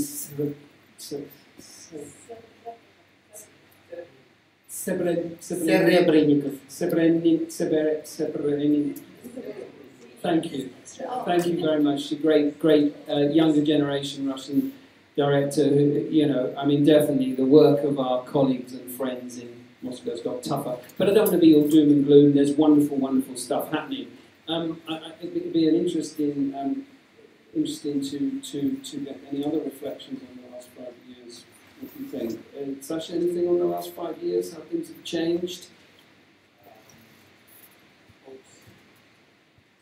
A glass of water. That's okay, that's symbolic. Well, yes, political changes, they became more prominent. But it's very interesting the way we think about Russia generally on the political stage. You know, before moving to England, I always thought that when I come to the West, this is where the integrity is, this is where diligence is, everything is just super great quality, I can trust anyone, I can rely on anything, and I was so looking forward. And I remember I took my first trip to London was actually on the coach via Paris. I was 3 nights in the coach and then going via Germany and Paris and finally in London. And then, you know, and I remember I'd never been interested in politics, and then people, my colleagues will be talking, oh, there's general election, Tories, Labour, blah, blah, blah, America. And then always you hear about Russia, Putin is bad, Kremlin is this and that. And I totally agree with that. But when even we look into Ukrainian conflict, this is what people think it's a big surprise and didn't expect was going to happen. But if you really think Ukraine is where Russia begins. Ukraine, you know, Kievskaya Rus, this is where actually Russian language begins. So if you really think about Ukrainians, Russians, so what I actually think, you know, what people are divided by political side. So Kremlin is a big problem that where, you know, division begins. But then what happened in Ukraine, and it's happening, it's not just one side, it's not just Moscow problem, not just Kremlin, not just Putin, but it's also, there's also another, I think another influence. And Ukraine happened to be this center of this conflict at the moment. And personally, when I look into history, political history, you see that actually, maybe if you look even further to the West, America was happening in the world because of American influence. You see that actually, when you try to balance who is actually doing more, you know, crucial things to, you know, in the political side, what's been happening in Eastern Europe, I don't really know. I can't really justify one side against another side, but I think it's just that both sides, you know, they have a lot to tell us, and nobody will do that. Before we bring in Igor, I just have to give a quick plug. It's a perfect moment, because on Friday night we are taking part in there's a late happening as part of the focus on. It's strange. Despite all we've said about the challenges of being Russian stuff, actually the centenary seems, because it's sort of safer to talk about something that happened 100 years ago. We were on this stage a few weeks ago and someone Russian from Moscow said, it's pretty funny, he said, you would have thought the anniversary of this sort of, the revolution happened in London, because in London everyone's talking about the revolution, in Moscow nobody is. So anyway, at the Tate there is there's a Tate late happening on Friday called Red Star Over Russia, which is an evening devoted to all things Russian, and we are creating a program called Cold Wars, which is trying to understand the history of the Soviet Union and the Cold War through chess, and the balancing between East and West through opponents. So you get to decide who should win and how to balance it. So and come along. Not chess the musical, chess the game. Chess the game, and play it. So come along on Friday night and join this kind of East-West chess game, and on the 4th floor of the table in the evening. Can I just add very briefly to that integrity point that Sasha made, and it's a very important one. We all saw Yanukovych's palace on the news, the amazing, insane 5-story log cabin that Yanukovych built himself on the outside of Kiev. I don't think many people in Britain recognise that he owned that palace and disguised his ownership of it by a shell company registered on Harley Street. And it's who is to blame, the theft or the recipient of the stolen goods? I think that we have not sufficiently interrogated our own involvement in the theft of these resources. Igor.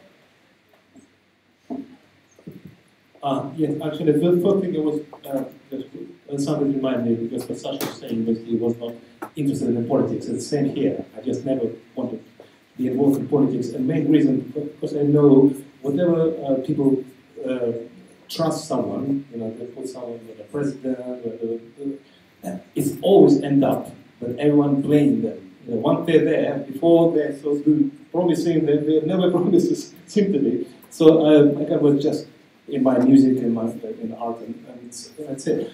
But Ukrainian, that's what funny. The first, being in Russia, I mean, for me, Ukrainian and Russian, it was all the same. I never, I was, my mother sang the Ukrainian songs. I mean, my grandmother was in kolkhoz, the collective in Ukraine. But when I came here, the first thing,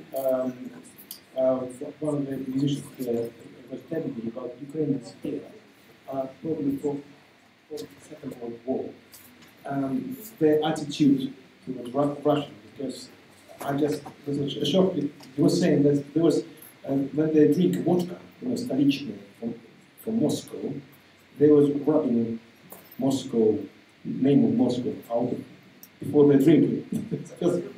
Yes, they still drink the vodka. I mean, it was very surprised because why?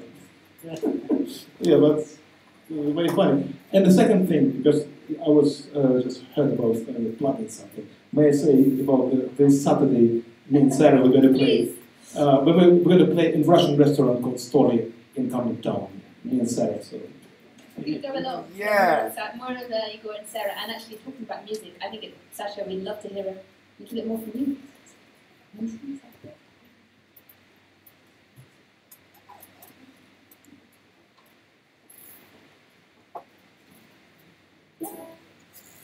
Well, as another response to our political discussion, this one is called The Birth of Nonsense. Sometimes people mistake a culture with politics, and then actually when politics starts to influence culture, this is something wrong with that. So yes, The Birth of Nonsense, in fact, this one is more commenting on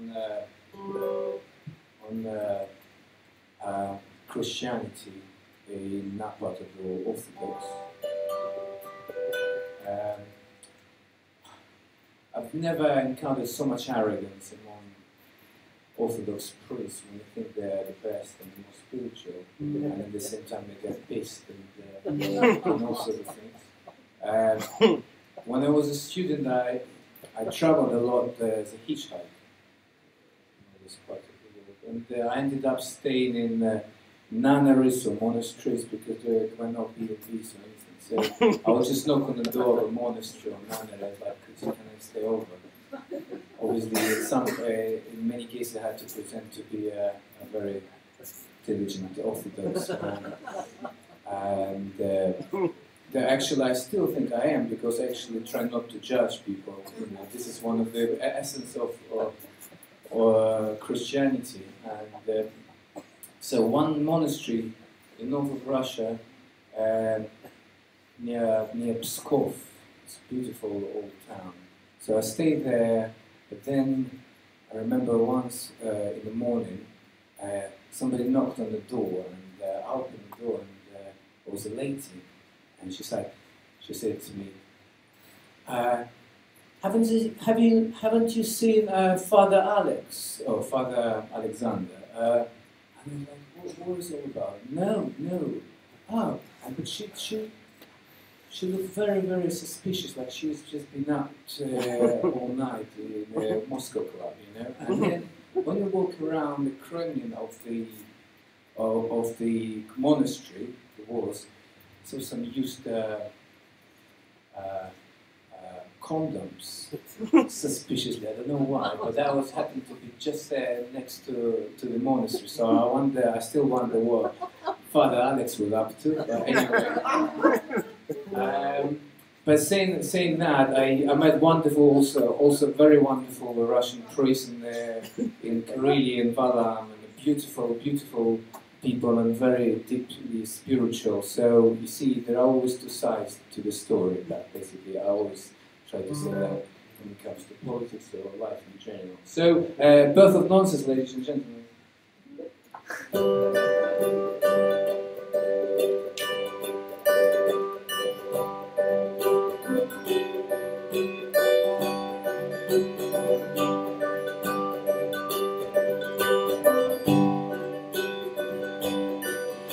В снах преподобного хуля каскады измены плачет по нем, не смолкая его игумены. И в забытии от такого внимания невесты ведь здесь до сих пор никому ничего не известно.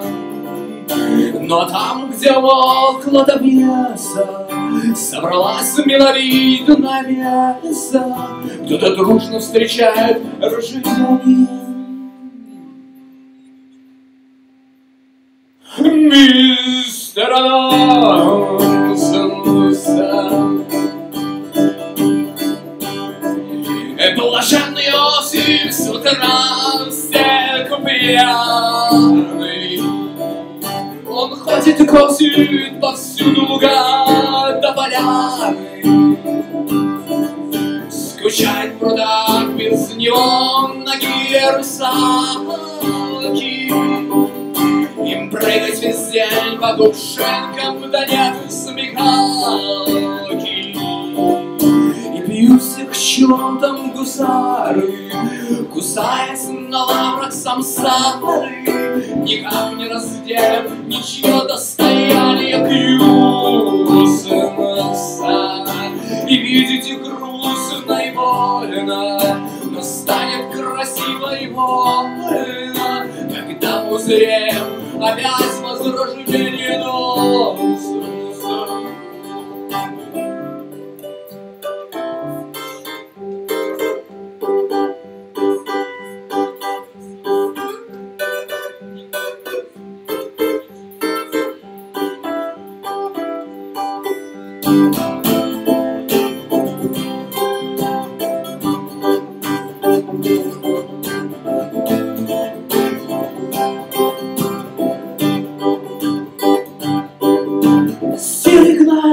Разогнавшись, упал на вершину. Дух властных гор пробил ему левую шину. И дальше возможно уйти, но если ты меньше сделал свое заключение шепотом леший. И в огородах березовой рощи все никак не найдут своей мощи. Люди, так было сказано всем в азбуке Кьюсенса. Все беспомощно просят раздолья и кружась по вседневном застолье. Нам бы не позабыть, что сегодня рождение Нонсенса, Нонсенса, Нонсенса, Нонсенса. С днем рождения всех вас, Нонсенса, Нонсенса. Today we are celebrating the birth of nonsense, nonsense.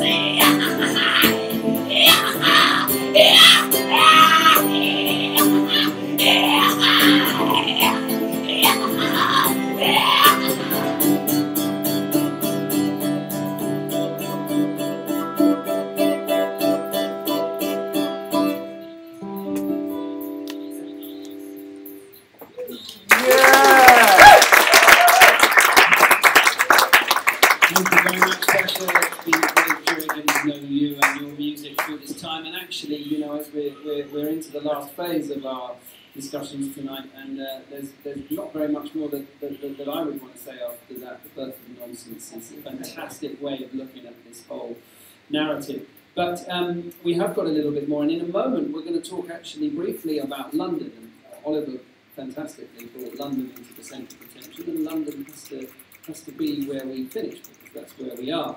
But before I want to get all our guests' reaction to London's role in this narrative, this post-Soviet narrative.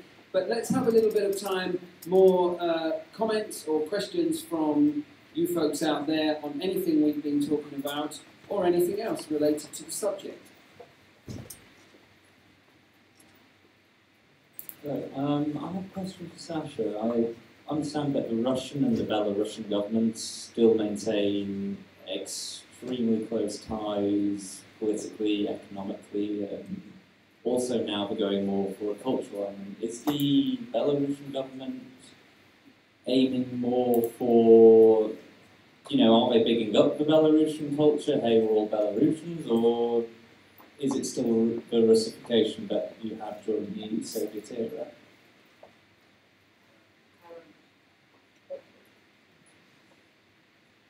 Hello.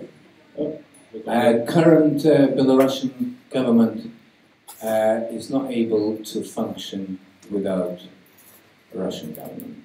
So it means it's fully dependent and fully supportive, and both ways. So I think Kremlin is very much into the idea of having Lukashenko to stay in power as long as Lukashenko wants, because on the world arena, Russia needs supporters. When it comes to UN meetings, all sort of meetings, and so when it comes to Belarusian identity or culture, well, weirdly enough, he does support Belarusian culture, but in a kind of very twisted way, where it's all like about harvest, for instance. Like it has that sort of communist idea. Okay, we've got 5 years ahead. What sort of plan? So now, when you go to Belarus in August, the most popular cultural event is the actual harvest. So when you travel around the countryside, people actually, well, they're not really farmers, they just work for collective farms. So they just, so the manager or head of collective farm will order to create this weird sculpture out of hay, like a little horse, and then just like, this is our harvest and stuff. So you travel across Belarus, you see the tackiest things you can ever probably imagine to see. So that's sort of a culture of Belarus we're talking about. The president is kind of trying to support. However, if you're asking me about individual artistic approach, there is no support from the government. And things do get censored and get just simply withdrawn. Like, one of my songs was withdrawn from a radio play because of its content. So, and then I had some trouble in the past. So things happen like that. And yeah. So when you talk about Russia and Belarus, there is obviously a lot of similarity in the approach how to control people. And yeah, people just get brainwashed just because they watch TV. If you go to use internet cafe, you have to show your passport, so they take the details, so they can track who was visiting certain websites, all sort of things. And it's still happening there. Yeah. Thank you. Someone else from the floor. Anybody else? Hi. Yeah. This is just a reflection on or an observation, really. As you might know, in 1903, all of Russia's most wanted emigres all hung out here in London and had their meetings, and in one of them the division between the Bolsheviks and the Mensheviks was formed.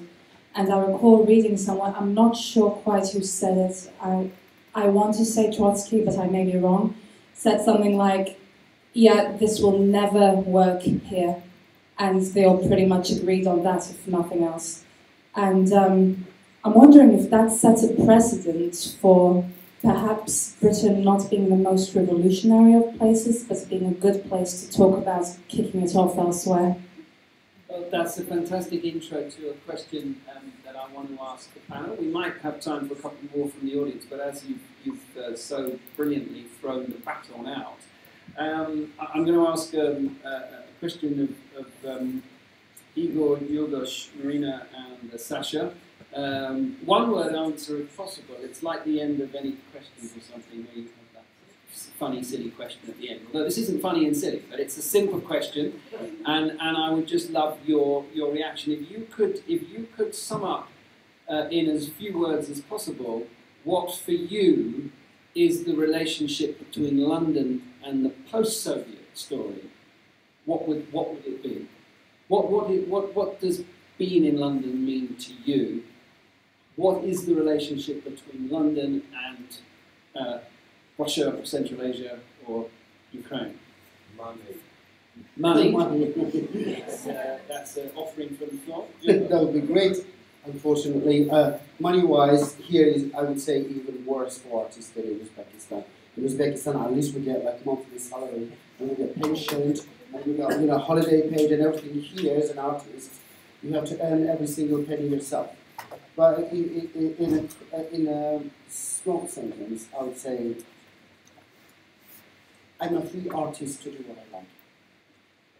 And I'm not in prison for creating an art. Thank you. Igor? Or Sasha? Or I totally agree. I'm here, I'm doing what I like. With no barriers for myself. And I know I can try all the different things. And I can always find the audience. It works for me wonderfully. Yeah. Thank you. Sasha? I would say I will probably just slightly correct that conclusion. I'm doing here not everything what I like, but more than I would do in Belarus. Well, I'm not an artist, so I'm on the consuming side, so to say. What I really like is that all the great artistic talent that this country's produced, we can actually witness it in London, because thanks God, all these artists come to London from entire post-Soviet space. And what I really like about London that there's a multitude of identities here, even within our own community, within Ukrainian community, within Russian community, I know for sure. There are pockets of people with very different identities. And you can always have a crowd that you identify with, you can mix with other crowds. It's all very open. So this kind of cultural pluralism, I really enjoy it. I certainly feel blessed. I certainly feel blessed having lived in London in the last 20 years, and it has become immeasurably better in its internationalism, without question. I mean, London in the 70s was exciting because it was kind of shit. So there was a punk thing that said this is shit, or there was the alternative thing. That's my memory of it from the 70s. Pretty bleak and mono kind of place, with a few notable exceptions. It's a much more exciting place now, but it's wonderful to hear what you're saying, and it makes me sort of teary-eyed to think, yes, it's a gorgeous thing that we live in London, and I've met and learned from all you people, plus many, many others. But we should put the sort of cynical other side from the non-post-Soviet people here. I'd love to hear from Orlando and from Josephine and Sarah, if you have anything to say. Because all I'd say is that internationalism has obviously come through some pact with the devil, called the devil money. But as we know, the internationalism came with changes that were made at the end of the 70s, which involved a sort of radical financialisation of London life, which is almost unsustainable. So there is another side to this. Maybe if Oliver, Josephine could answer the same question in your pithy way, what is the relationship between London and the post-Soviet world? But actually, I think it ties back to the lady's question about the Social Democrat Party, which was just over the road, it's the other side of the canal, where they met and divided into Russians and Mensheviks. I had a very witty banker friend in Moscow, and I asked him, he was a Russian guy, who we used to drink a lot together. And when I lived in Moscow, saying, what is it about London? And sadly, Andy Murray has spoiled this for us. He said, you understand, London, it's like the Wimbledon tennis tournament. You Brits, it doesn't matter if you don't win, provided you host the game. And that's basically it, because we don't win the money games from all the oligarchs. They're not just Russian oligarchs and Ukrainians, they're from all over. And we didn't win this Bolshevik thing, but you know, the pubs in the Hackney area in 1983 did very well out of that. And you know, and the hostelries in Mayfair do very well out of the Firtashas and the Akmetots and whoever happens to be here. And I think that's it. You know, that it's like I say, it's amoral. You know, we don't play ourselves, Andy Murray aside. But you know, we win because we get to be the Lions churches of the empire. Thank you. And people ask me, Sarah, got anything to add to this? As someone who's lived with a Russian for a very long time, how's it been in London with a Russian? Sorry, Igor, to speak of you. So. Yeah, I mean, interesting. I've met a lot of really interesting people. It's a completely new world, and it's changed a lot for being in 40 years. So we didn't meet that many Russians a lot, you know, when we first met. Now there's a lot more here, and a lot more from different financial. What's the word? I mean, they're not. When I first met, they're not all rich. Yeah, there's all sorts of people here now, so it's great. Yeah, it's opened up a new world, and I think generally London's a real melting pot, very tolerant place for Russians and all sorts of people from anywhere, because you can get away with pretty much anything, as far as I can see, without being censored. So yeah, this is a beautiful positivism that's melting my heart. Josephine, last word to you on London, and then you can do the wrap. I think I might continue on that strain. When we were working in the Arabic world, when we started this fantastic journey and trying to understand what was going on in the Arabic-speaking world, we kept coming across extraordinary books and films and plays and ideas and wanted to explore them more. And we evolved this idea of the cafe as being a way for us to do a little bit of extra research into the world that we were working. And the cafe has really come into its own through this last 5 years, not just because we've built audiences and gained so much from the formal bit of the conversation, but also the bar stuff that happens and the stuff around the DJs. Don't go away because Penny will play.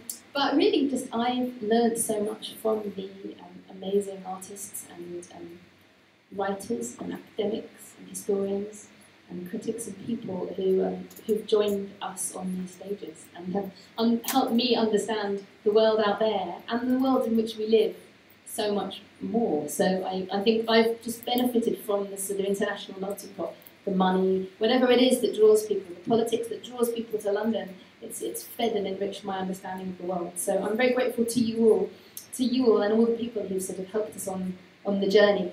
I think we've got it looks like we've got lots of questions, but we may do them informally around the bar, because I think we should give Penny her chance to shine this evening. Before I do thank yous, I'm going to just do a very quick series of notifications. And as Tim referred to earlier, we've got an amazing collection of books at the back of the room.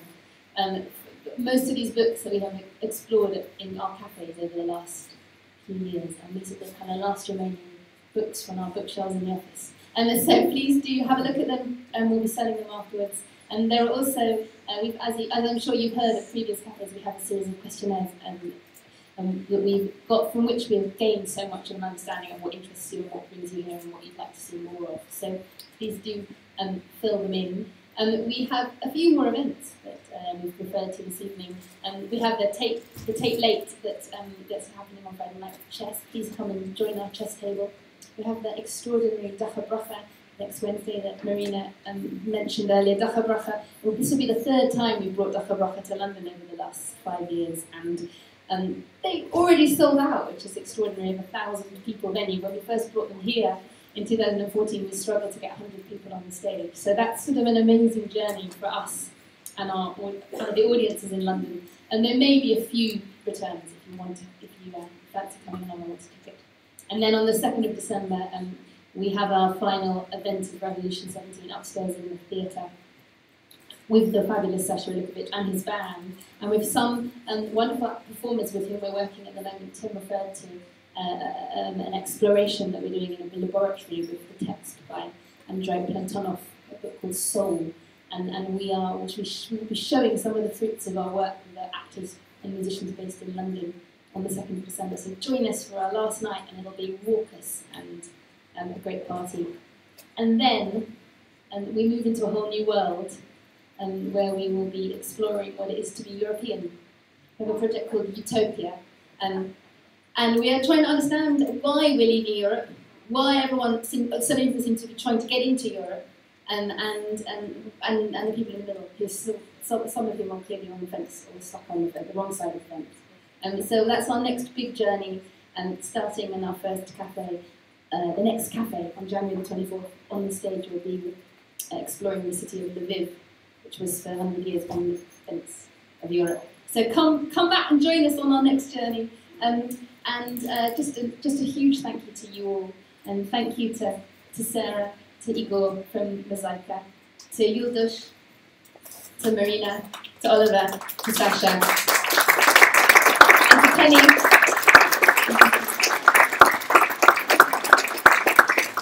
And also we want to thank, after this long series of cafes, a massive thank you to Dennis at the back there, the man who does the buttons. And to our own team, we want to thank all the people who've organised cafes over the years, our Soviet series, Sophie, Anna, and Vlada, and Genevieve, and now the recent and wonderful Christina.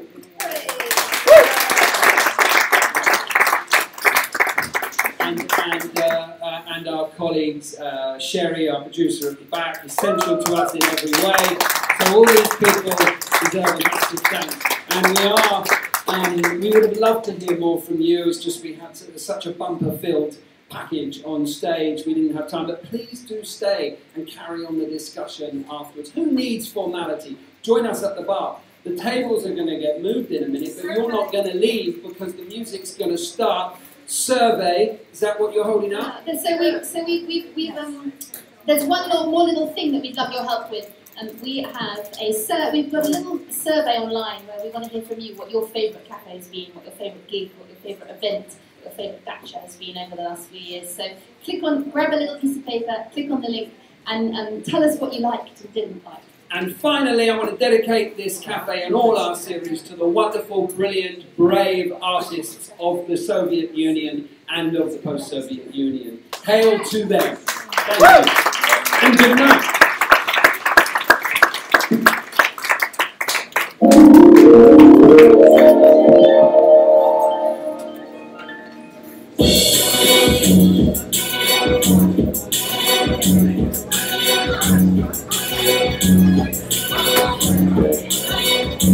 Outside.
Сейчас немножко, только потихоньку.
Everybody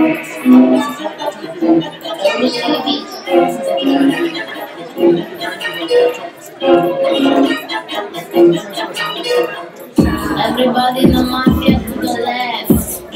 All you ex-cameras, commies to the right. Now everybody together. Mix.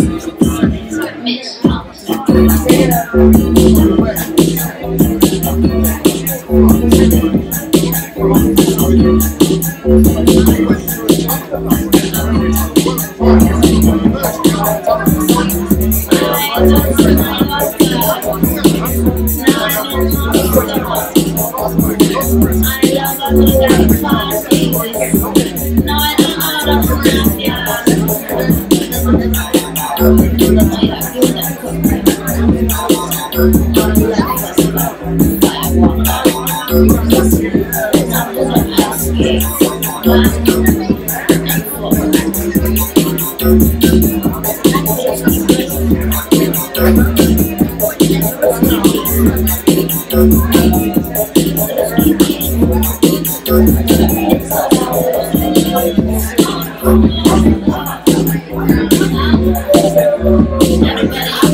Tutto caldo si fa.